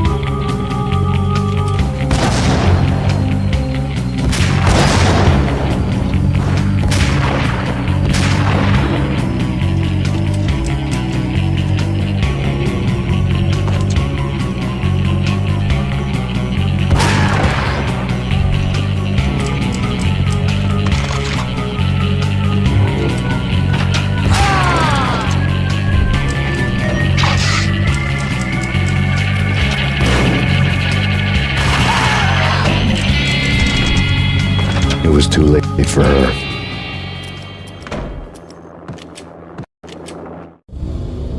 You're a real angel, Max.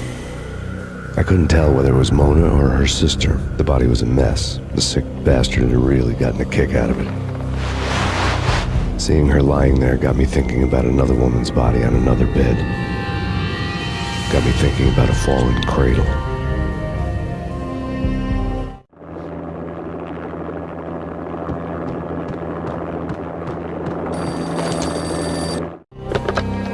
Max Payne. Talk to me. Alfred Woden. You've got company. An armed helicopter just landed on the manor grounds. You must hurry. The more the merrier.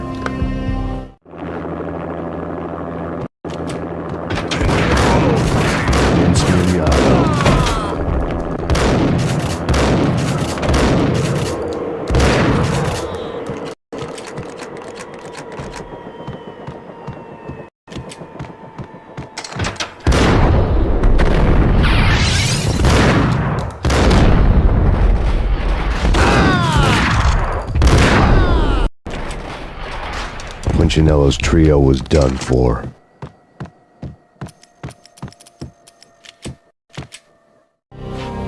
Outside my door. Hurry.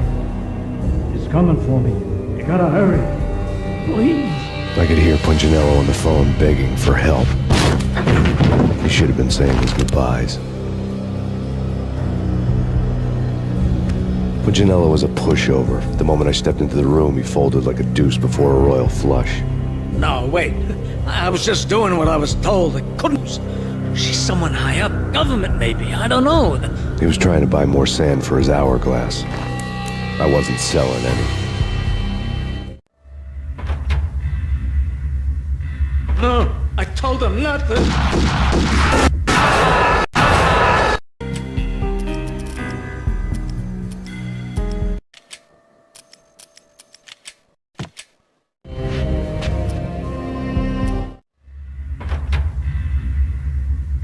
No, I told him not to.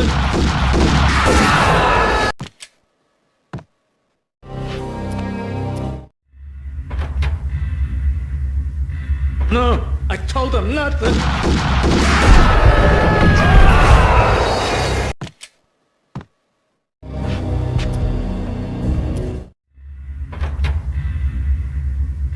No, I told him not to.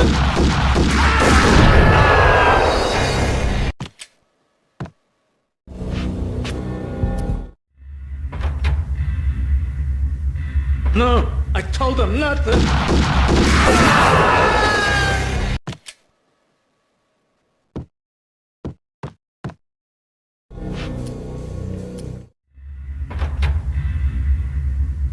No, I told him not to.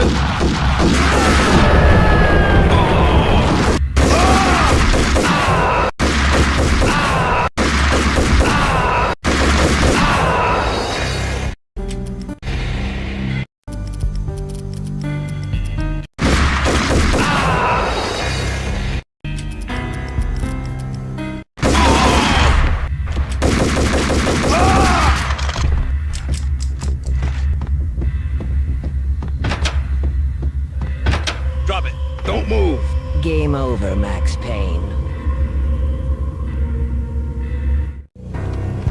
I could tell when I was outgunned. It was time to take another beating. The mystery witch was a real barracuda. Trouble on dagger heels, a smoking assault rifle in her hand, and an army of killer suits behind her.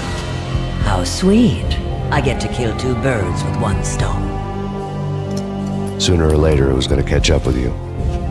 Mr. Payne, it's time to show you the benefits of my brew. Be a good boy now. You'd find that Lady Luck was really a hooker. Ah! You were fresh out of cash.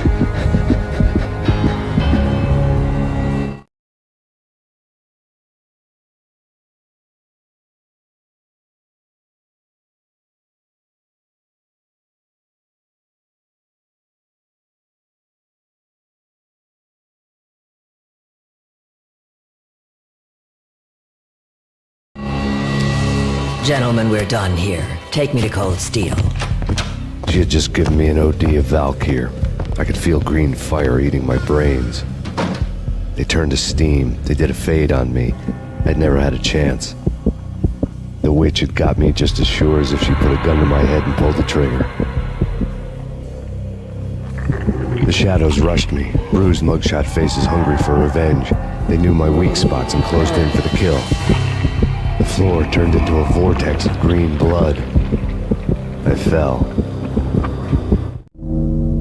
The flesh of fallen angels.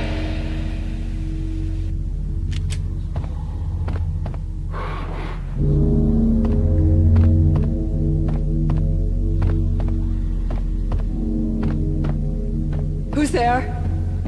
Max? Max, is that you? Max? Where are you, Max? Please.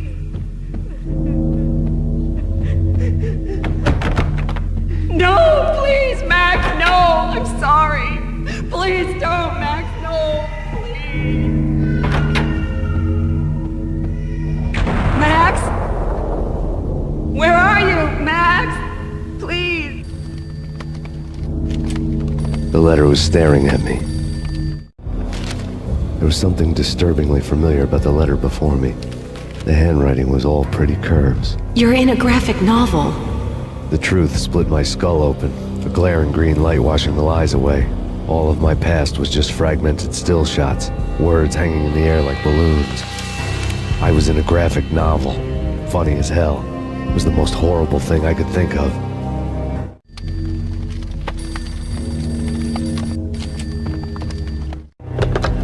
Bartender is shiny stuff, and dreams are made of stooped necromancers. He sings like a banana wrist, having strayed too close to the constellations on their shaved skulls. There was a bad line in a prank call. Someone spouting insane babble. I couldn't make sense of it. But I had an overwhelming sense of deja vu. The caller's voice sounded oddly familiar.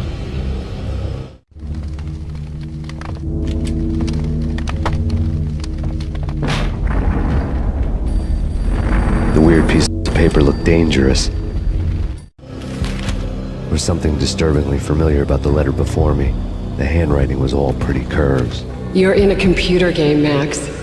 The truth was a burning green crack through my brain, weapon statistics hanging in the air, glimpsed out of the corner of my eye, endless repetition of the act of shooting, time slowing down to show off my moves, the paranoid feel of someone controlling my every step. I was in a computer game. Funny as hell, it was the most horrible thing I could think of.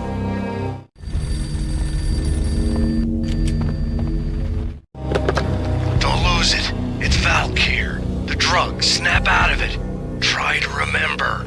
It was a bad line in a prank call, someone spouting insane babble. I couldn't make sense of it.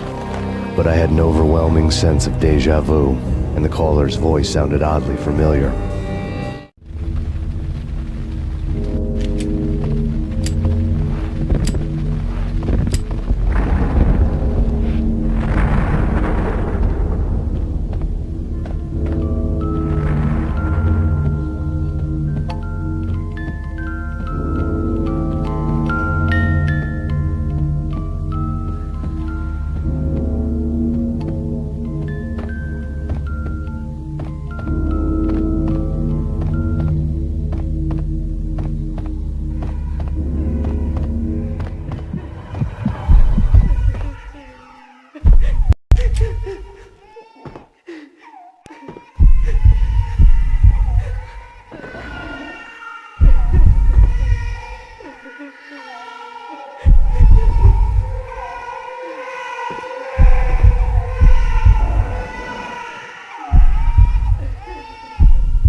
Max, something happened at the office today. A strange memo. Something about Vikings. Honey, I gotta run. You can tell me all about it this evening. Have a nice day, darling. The bullet holes were rubies on her chest, blood glowing on her ivory skin. She was so beautiful. The killer was smiling. The flesh of fallen angels.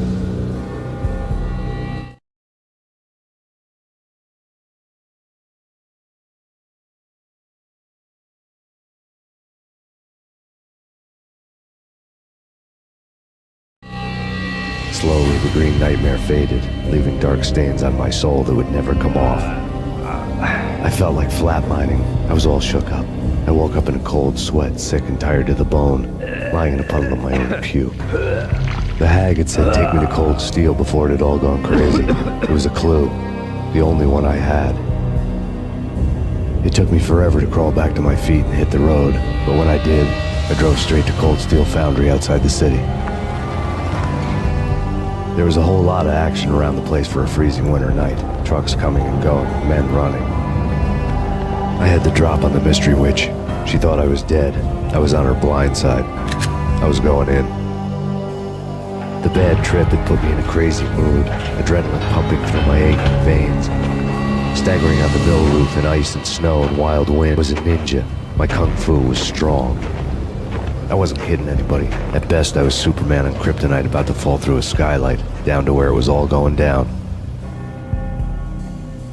A half-abandoned industrial area in the middle of nowhere. The factory was a perfect front for any number of illegal activities.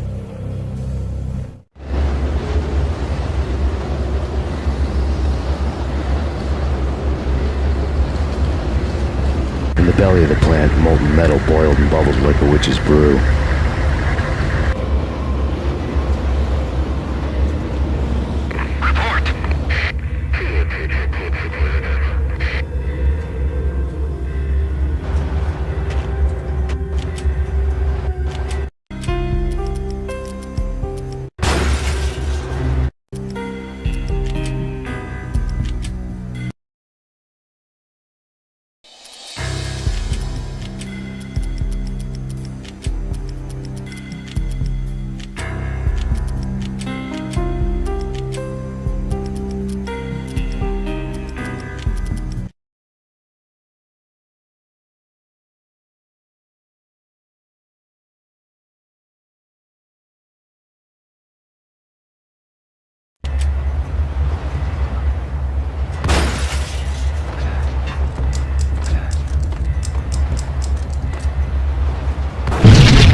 Out in the night, snow fell like confetti over the Devil's Parade. The storm was anything but over.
you believe it?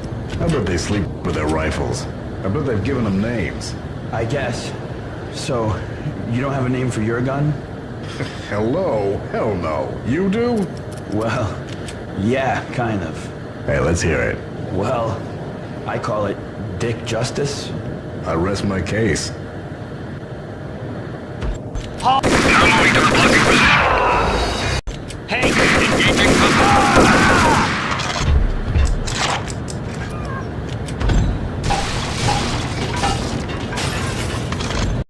Hey!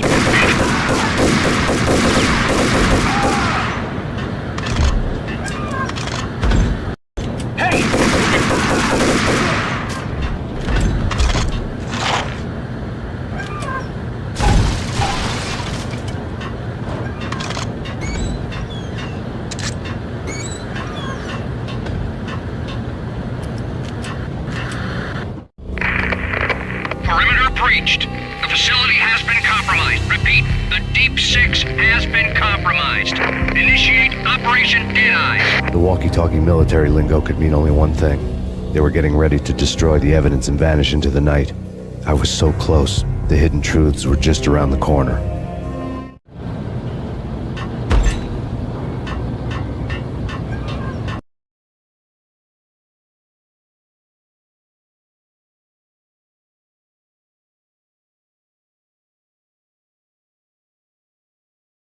Damage assessment.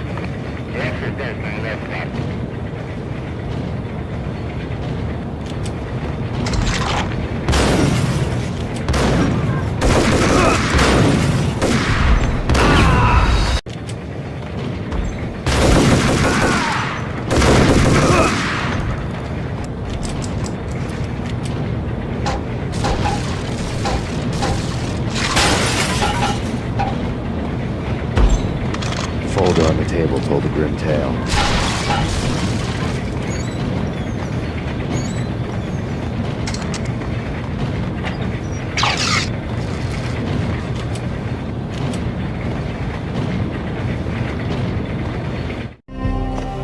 The mercenaries were running a tight operation, paperwork and all. Merchandise missing again.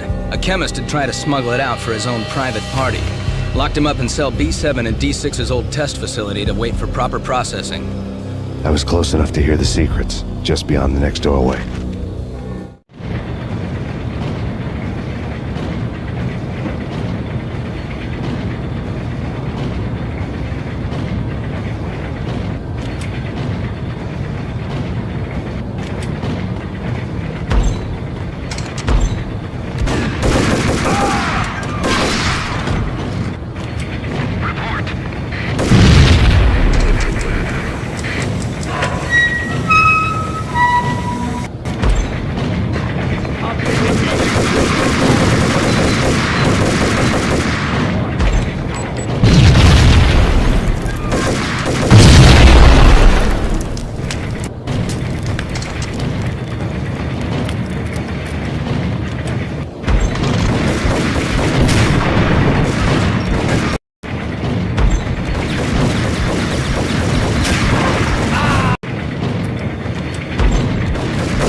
monitor showed me the way.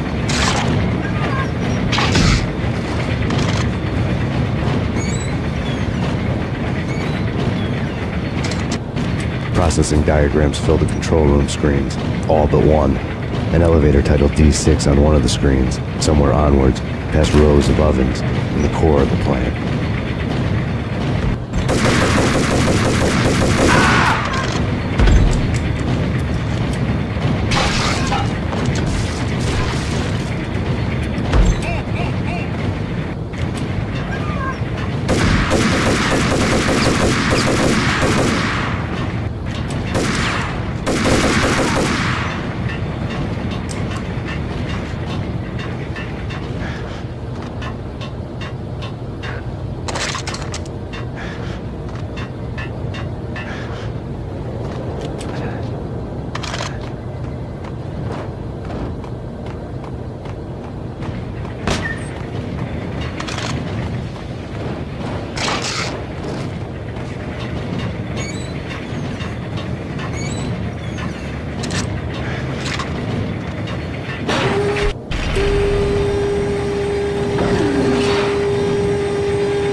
I had taken on the role of the mythic detective, Bogart as Marlowe, or as Sam Spade going after the Maltese Falcon to unravel all the mysteries.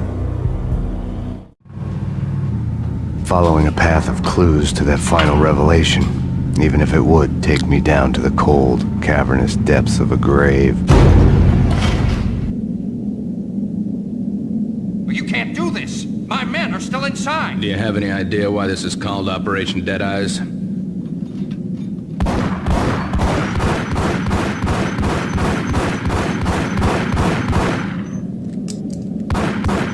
I think he's dead already. Let's do it.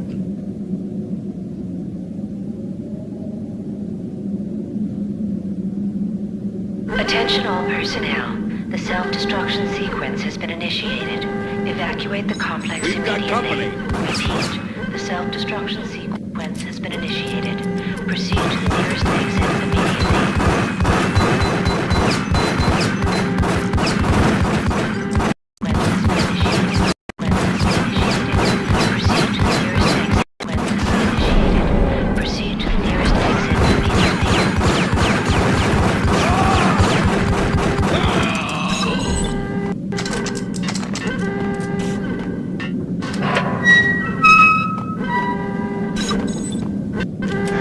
I had seen the logo on the floor before. There was an old army bunker under the steel mill. I knew the military plaque on the floor. I had seen 1,000 variations of the insignia on crumbling brick walls everywhere in the city. The sword replaced by a syringe. Project Valhalla, V for Valkyr, V for Valhalla. All of a sudden it read like a crackpot conspiracy theory.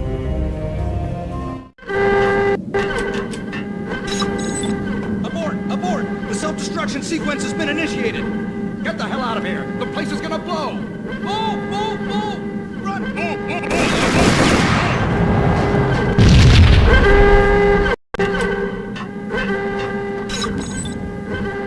Abort, abort. The self-destruction sequence has been initiated. Get the hell out of here. The place is gonna blow.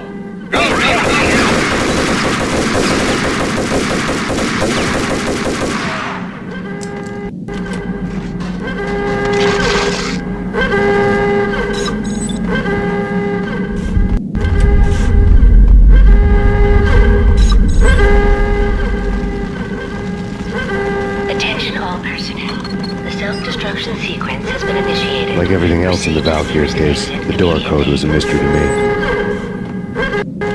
The chemist had been using the workstation when he died. The half-life of the lab rat had ended online, his password blinking on the screen. 665, the neighbor of the beast.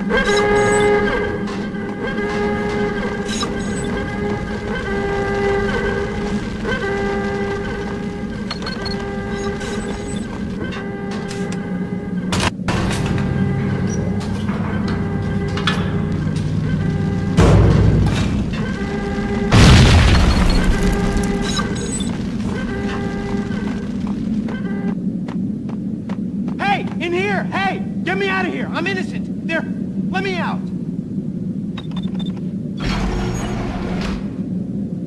Thanks! I thought I was gonna die in there for sure.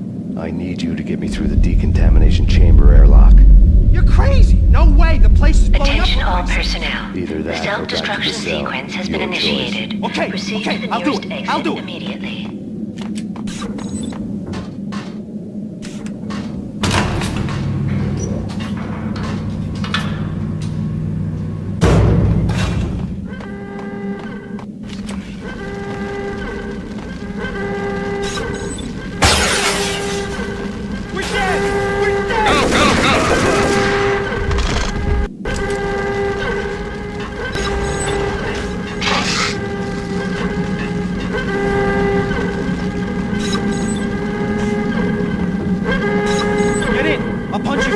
After this, you can go. You're a free man. Decontamination in progress. Bad. Decontamination.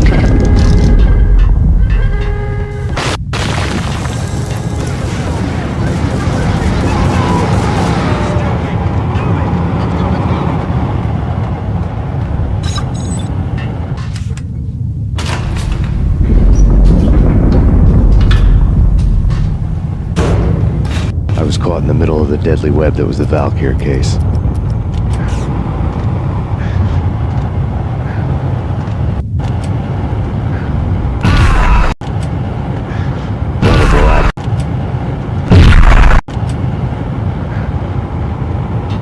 One of the lab terminals had the project logo on the screen. Top secret. Project Valhalla. U.S. Army. Yggdrasil Network. Valhalla, the otherworldly place in Norse mythology where the bravest heroes spent their afterlife feasting and fighting forever, their wounds miraculously healed night after night. Valkyr, the maidens who chose the most courageous Viking warriors and carried them to Valhalla. 1991. The research objective is to create a chemical substance to enhance the stamina and morale of infantry troops. 1995. Results unsatisfactory. Project canceled. Someone had decided to continue the sick experiment unauthorized. Project compromised. Data leak. Fix the damage by any means necessary. Security clearance red. Authorized by the project lead. Field test. Double the dosage for all the remaining test subjects. Observe and record the subject's behavior in an urban setting. The drop-off point was my old address in New Jersey. The file dated 3 years ago. Just when you thought you had reached the deepest depths of horror, it suddenly got worse. How to turn off that small voice inside your head that started to whisper that you should be glad that now, if not before, your revenge was justifiable on any conceivable moral scale. That small voice proved, beyond any doubt, that I was damned. The dagger-heeled woman had come and gone a long time ago. There was nothing more for me here. The bunker's name was acting as a self-fulfilling prophecy.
Together a jigsaw, and the final picture is you finishing that same puzzle. A mad, green-eyed killer standing behind you. An urban legend come true. The Project Valhalla test subjects had been the mad junkies who had murdered my loved ones. The rest was simple body count math. It all pointed to her. Ms. Valkyr. The factory went up in a fiery inferno behind me. All my leads were dead, turned to smoke and dust. I had lost my way. I hadn't slept in a million years.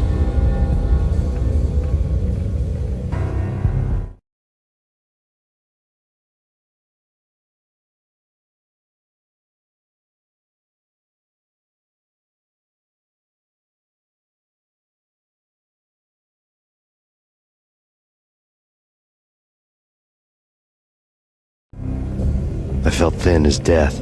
I've been living on an endless supply of week-old donuts. They were fuel for this crazy furnace inside my head. I couldn't remember when I had last seen the sun. I was on a permanent graveyard shift. When the darkness fell, New York City became something else, any old Sinatra song notwithstanding. Bad things happened in the night, on the streets of that other city, Noir York City. I was in an all-night diner, downing cup after cup of coffee that tasted like engine oil, when a new message from BB got me back on the killer track. What the hell happened at Roscoe Street? Maxie, I'm going out on a limb here. We need to talk this through, come up with a plan. 2:30 a.m., the Choir Communications Garage. The more I thought about Alex's murder and the frame-up, the more it felt like an inside job. I should have seen it coming. BB had sold me out, and now he wanted to finish what he'd started.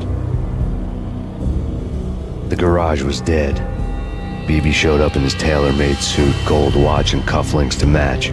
All way beyond a cop's pay. Maxie. Oozing suave charm, he was guilty as hell. What's BB stand for anyway? Backstabbing bastard? Come on, don't be like that. Have a cigar. I don't smoke. Maxie, you have no idea how big this is. It's huge. You have no idea. I think I do. You're a bribe-taking bent cop who sold out his partner. Those mobsters in the subway were a dead giveaway. Hard to miss. Bet it was exactly like this with Alex. Up close and personal. You can't win this one, Max. No, but I can make damn sure none of you do either. BB turned out to be another cardboard cutout bad guy.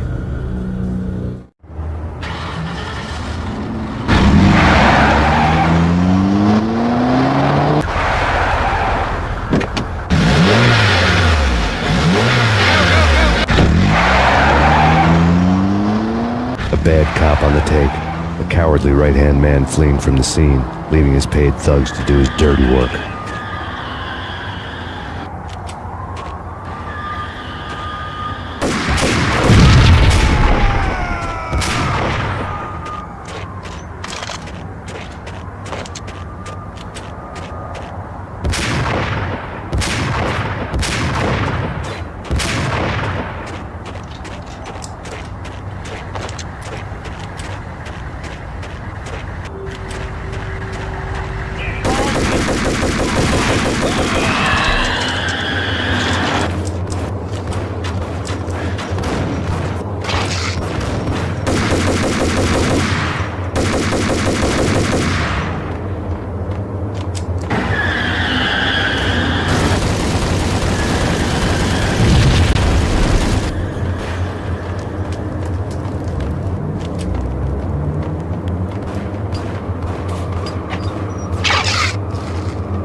fire at the Punchinello Manor in Westchester. The manor is the home of Angelo Punchinello, the alleged head of the Punchinello crime family. The police are now saying, contrary to their earlier statements, that Max Payne is still alive and at large. He continues his vendetta against the Mafia, of which this last act of arson is attributed to. I had no recollection of setting any fires, but I did remember the flames.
Refuse to see the inevitable.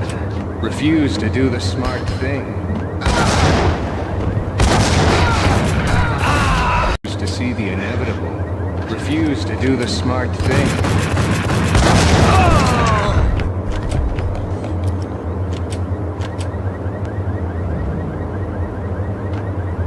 The payphone started to ring.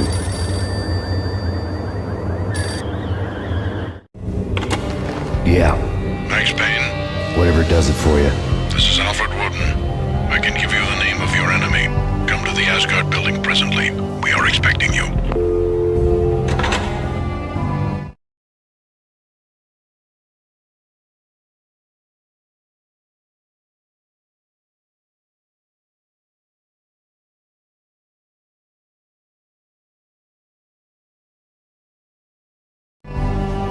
Woden was waiting for me on the steps of the old building. Mr. Payne, let's go inside.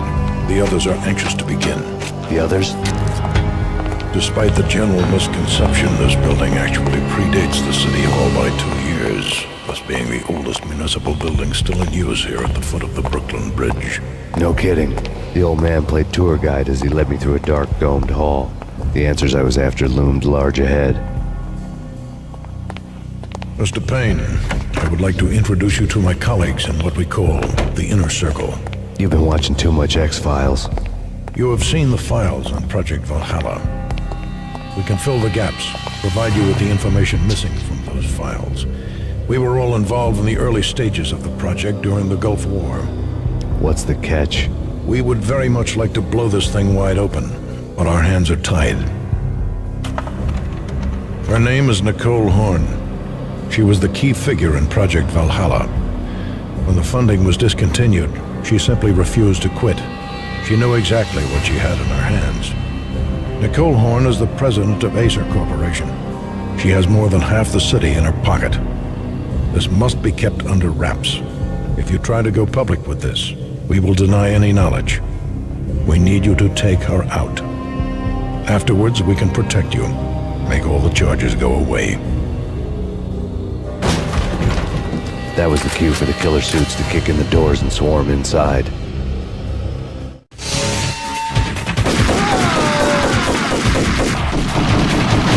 was an impressive floor show, but I decided to leave early anyway. It was only a one-story fall. Lucky me.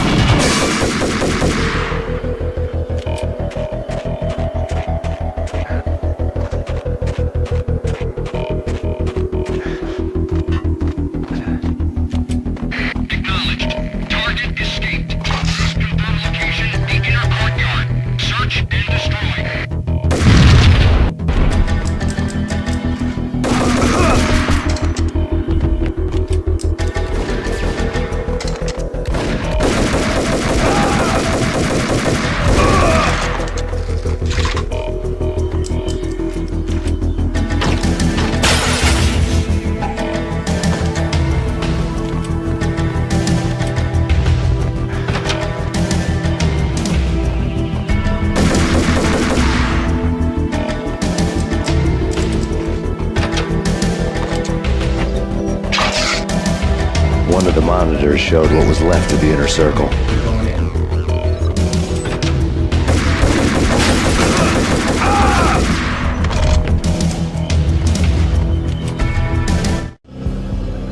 On screen, the so-called corpse of Alfred Woden stood up, miraculously waking from his dirt nap, looking smug among his dead pals. In the land of the blind, the one-eyed man is king. I didn't know how he'd pulled it off, but it was a pretty slick way to get out of all his promises. Most of what he had said fit too well to be a load of crap.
Your answer to those saying that he is actually providing a service long overdue to the city.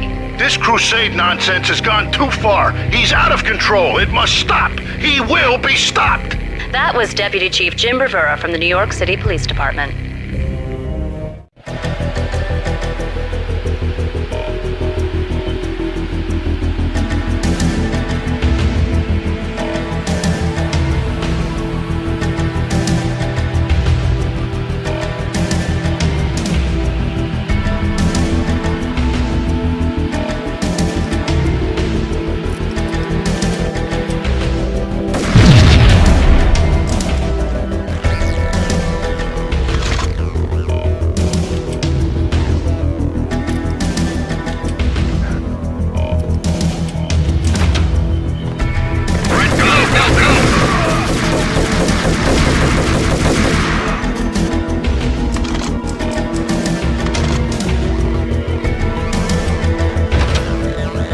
videotape lay on the desk.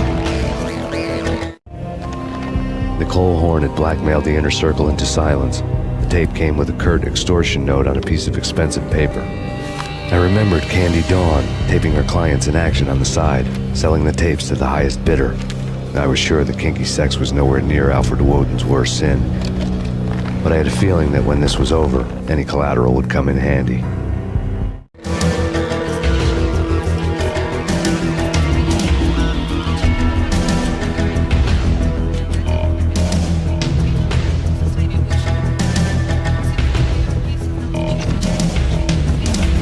Woden had left me a present. Woden had taken care of my mission preps with military precision. The critical areas in the Acer Corporation headquarters blueprints were circled in red. The president's office was at the top of the building, right below her penthouse suite. The elevators were controlled by a security computer, part of the mainframe located underground below the building. The high-rise was sealed as tight as a sci-fi fortress.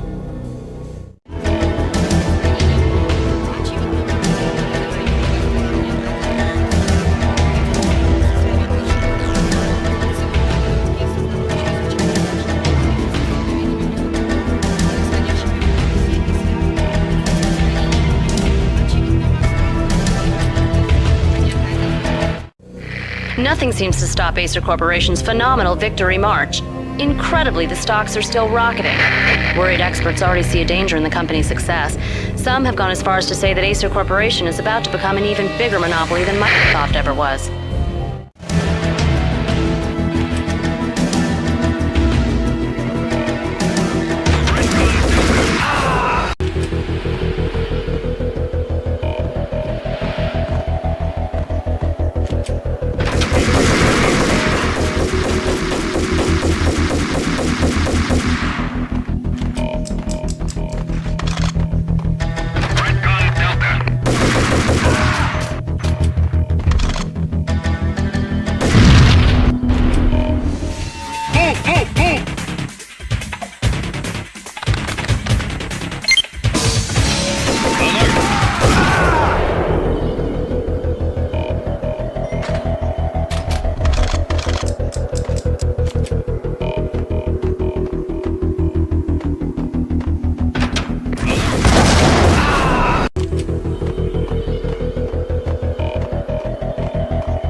Ending ever? Oh, gotta be Butch Cassidy and the Sundance Kid. The best movie ending ever? Gotta be Butch Cassidy and the Sundance Kid. A hero's end, going out with guns blazing. Never heard of it? No? Okay, newer stuff then. The Usual Suspects, where Spacey walks out of the police station and suddenly loses his limb. Or hey, 7, where Brad Pitt gets to that head-sized blood-soaked cardboard box. Now I know. Freaking zombie demons from outer space, drowning in blood. Going out with guns blazing. Never heard of it? No? Okay, newer stuff then. The Usual Suspects, where Spacey walks out of the police station and suddenly loses his limb. Or hey, 7, where Brad Pitt gets oversized, blood-soaked cardboard box. Now I know. Freaking zombie demons from outer space. Drowning in blood was cool. Why do I even bother? Sometimes, honestly, I don't know.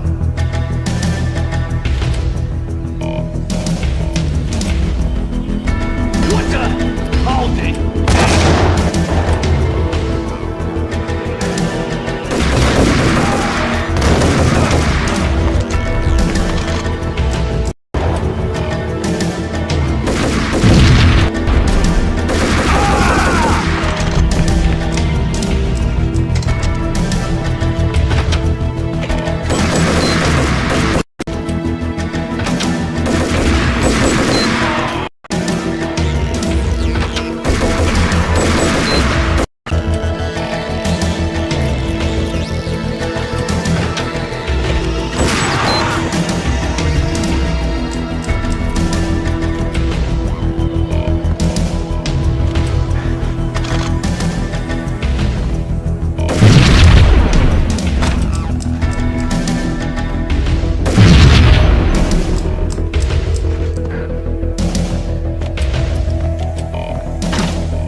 I had dreamed of revenge.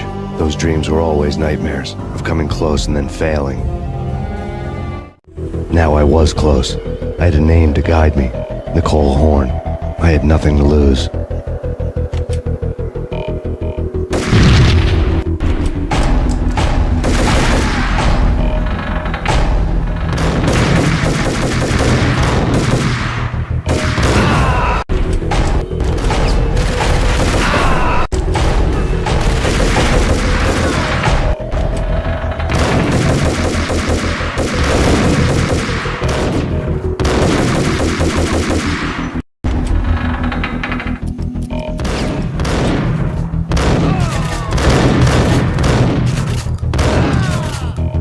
The Inner Circle had quite a track record.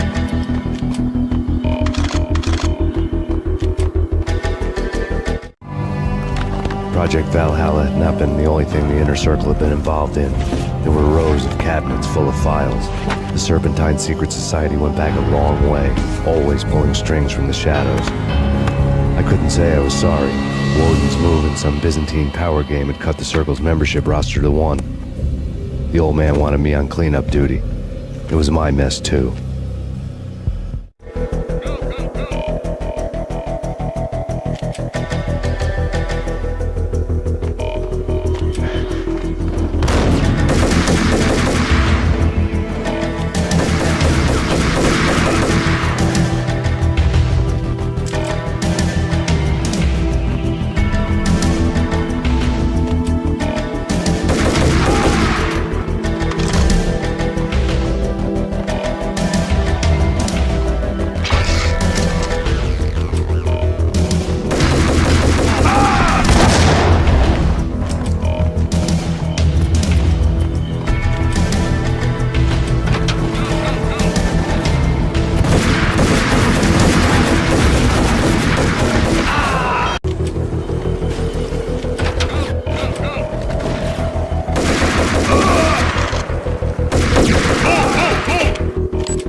you've seen one, you've seen them all. Sure, good for a practice run.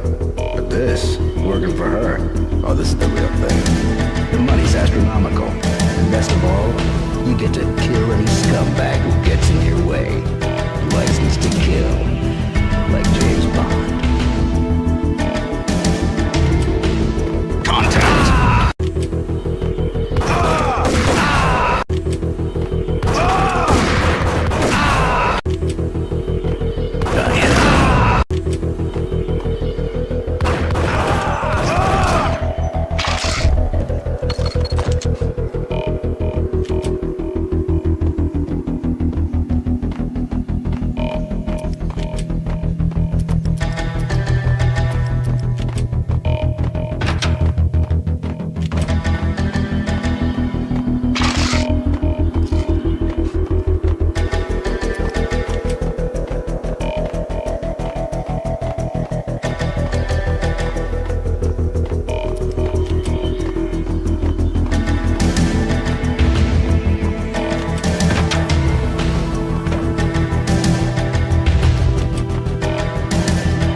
Mine wasn't the most original approach to the problem. It wasn't as if it hadn't all been done before. An eye for an eye, the first principle of revenge. Old as dirt, still going strong. The cardinal rule in going after someone with an intention to kill was not to make it personal, which it almost always ended up being anyway. It did with me. I took my time, cruising around the city in the snow. There was no hurry. I knew what I had to do now. I took my time, thinking about it, building up the rage.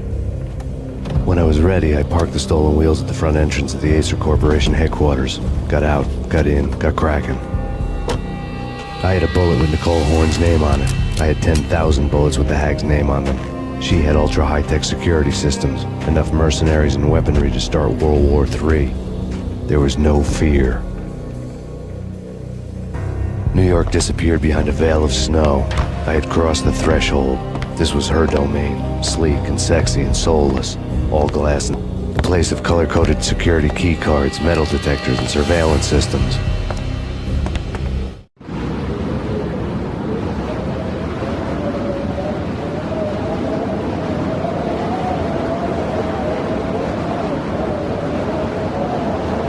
Colder than a walk-in fridge, cold as a gun.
Max, we gotta stop meeting like this.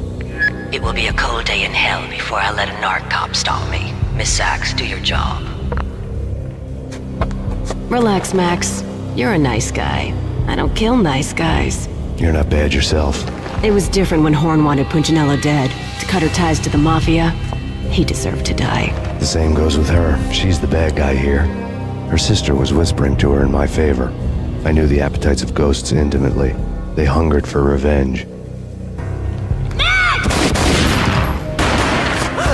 No!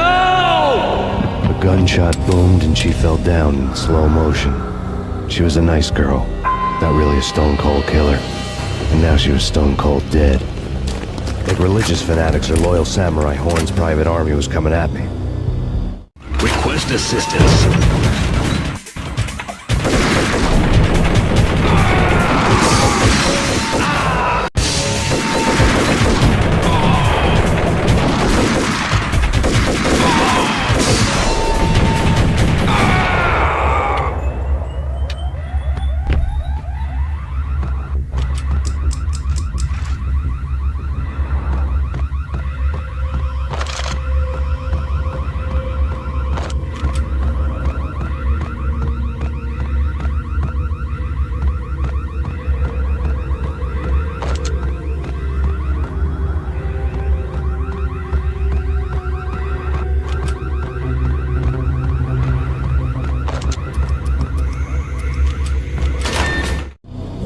When the elevator came back down, Mona was gone. There was a lot of blood, but no body. Something clicked for the final time. My mind had never been so clear, as if somewhere high above the storm clouds were already gone, cold stars blazing from the black skies.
Of the cool.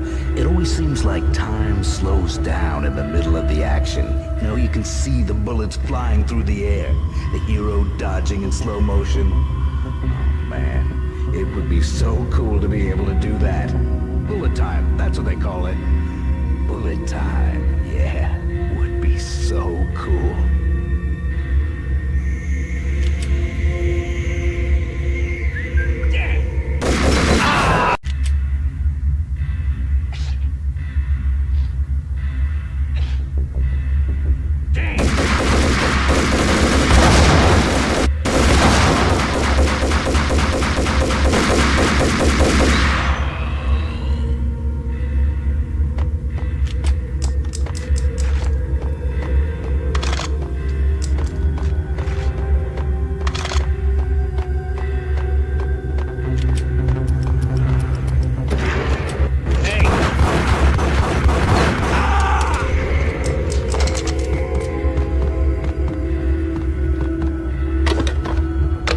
I had elevator access.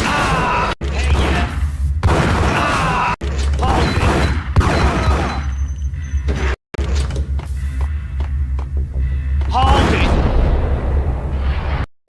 Hey there!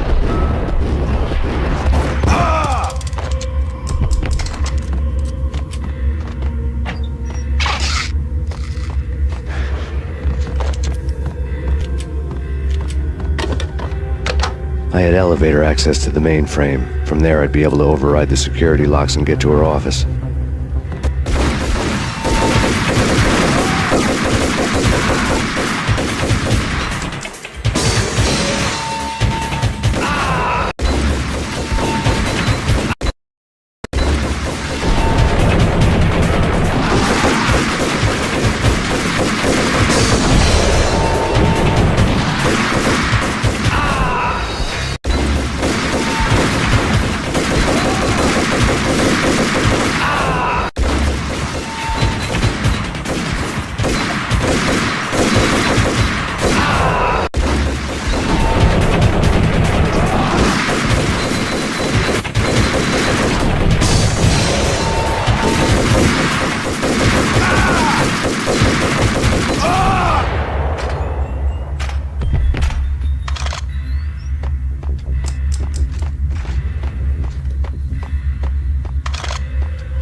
The unmarked chopper was Horn's pet guardian, inhuman and flawless. It was stalking me.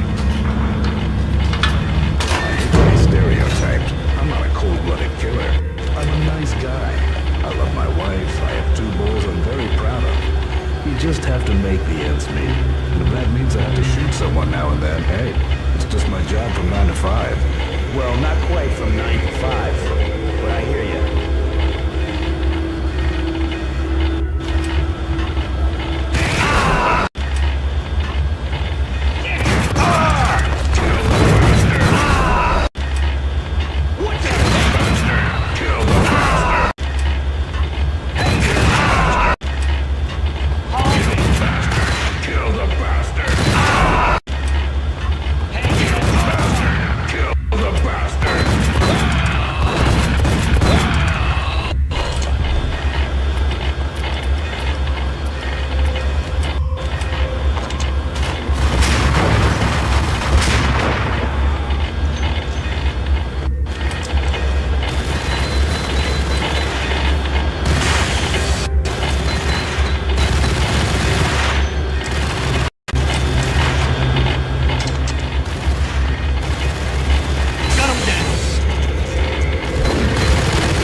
Locks were now offline. All bets were off. The elevator would take me all the way up.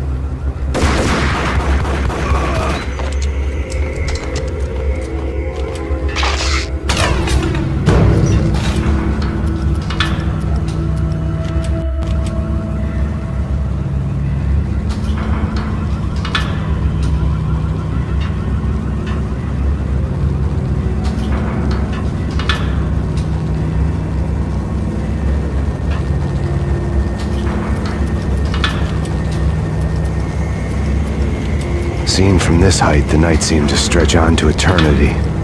A hint of desperation had crept into the snowstorm. as if it was trying to get it all out before the end.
Horn's personal computer was on. Next to the printer was a neat stack of expensive paper. Hacking through Horn's computer would have unearthed files of criminal plans, strategies for world domination, spy helicopter reports, illegal wiretap recordings, internet porno, all of the above. Take your pick. I really didn't care anymore. I had seen too much of it already.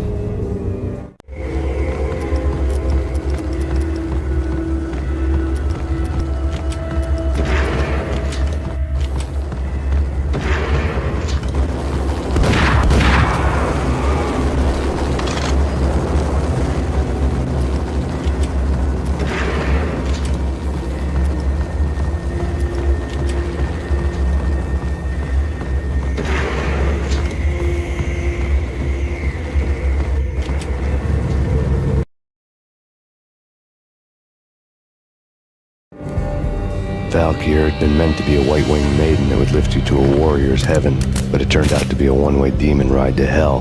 The devil was in the drug. I knew. I had met him.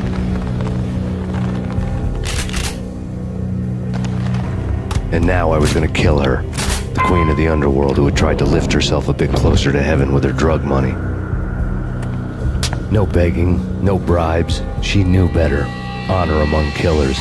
We who were about to die. Both of us knew how this would end, in pain and suffering. All this because your wife stuck her nose into things that were none of her business. The cops were coming to take me away. The sirens were like a bad conscience I couldn't shake. It's ridiculous you've made it this far. You won't be alive when they get here. Stop him!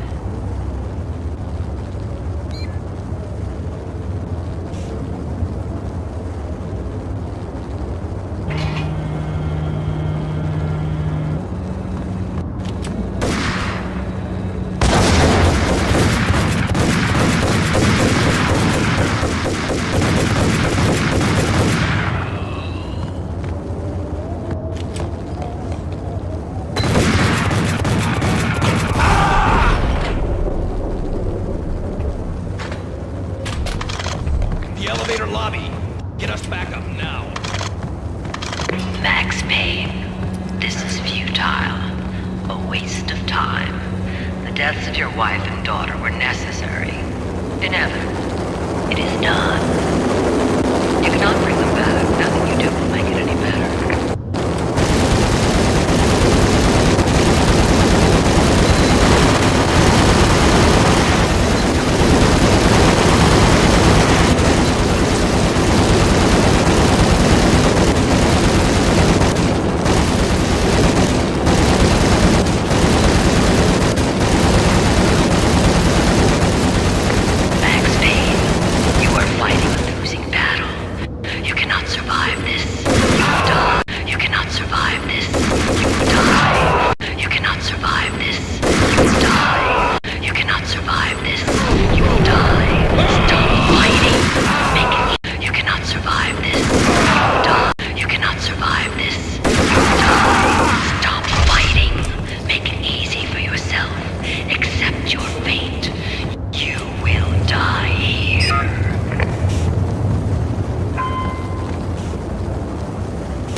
What do you mean he's unstoppable? What do you mean he's unstoppable? Persevering him in every way that counts. What do you mean he's unstoppable? Persevering him in every way that counts. You are better trained, very quick. Number 1 to your job.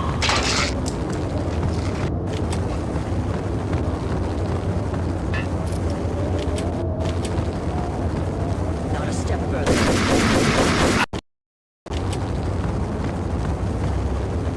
Not a step further.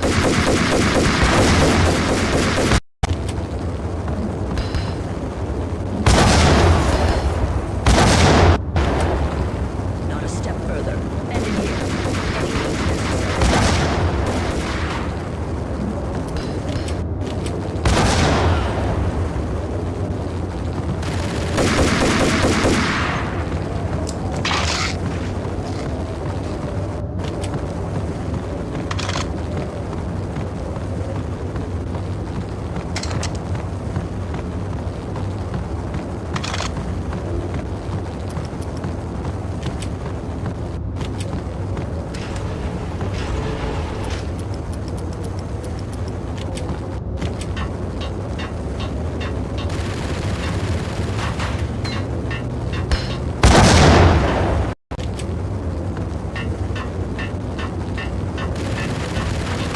necessary. That's for you.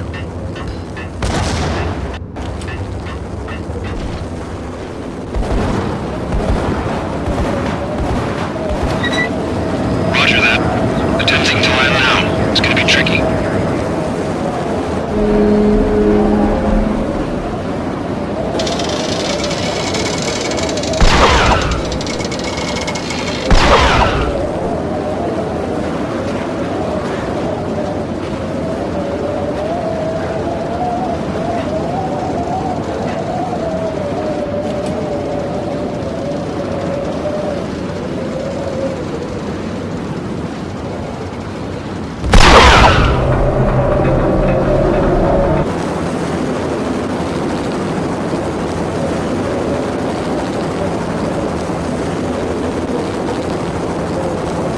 She's on board. We're out of here as soon as the wind dies down. Don't like the look of that mast.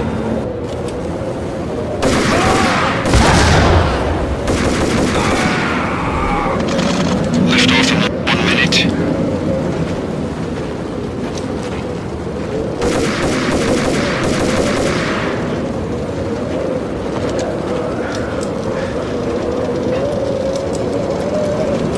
Lift off in 45 seconds.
They were all dead.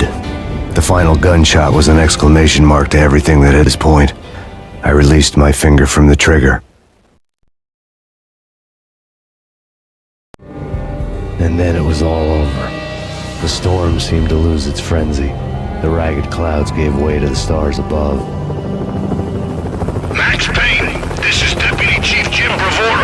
NYPD.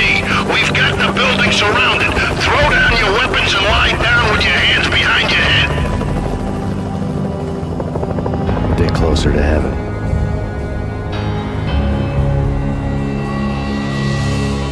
The cops' voices were distant and muted. Freeze! NYPD! Hold it right there! My ghosts released me from their haunting. Down below, New York City glittered like diamonds on black velvet. You gave us one hell of a ride. Take him down to Central Booking. You heard the man.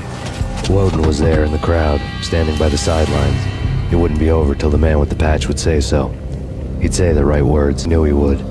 He'd better. Woden grinned smugly. It was the grin of a winner. That made two of us.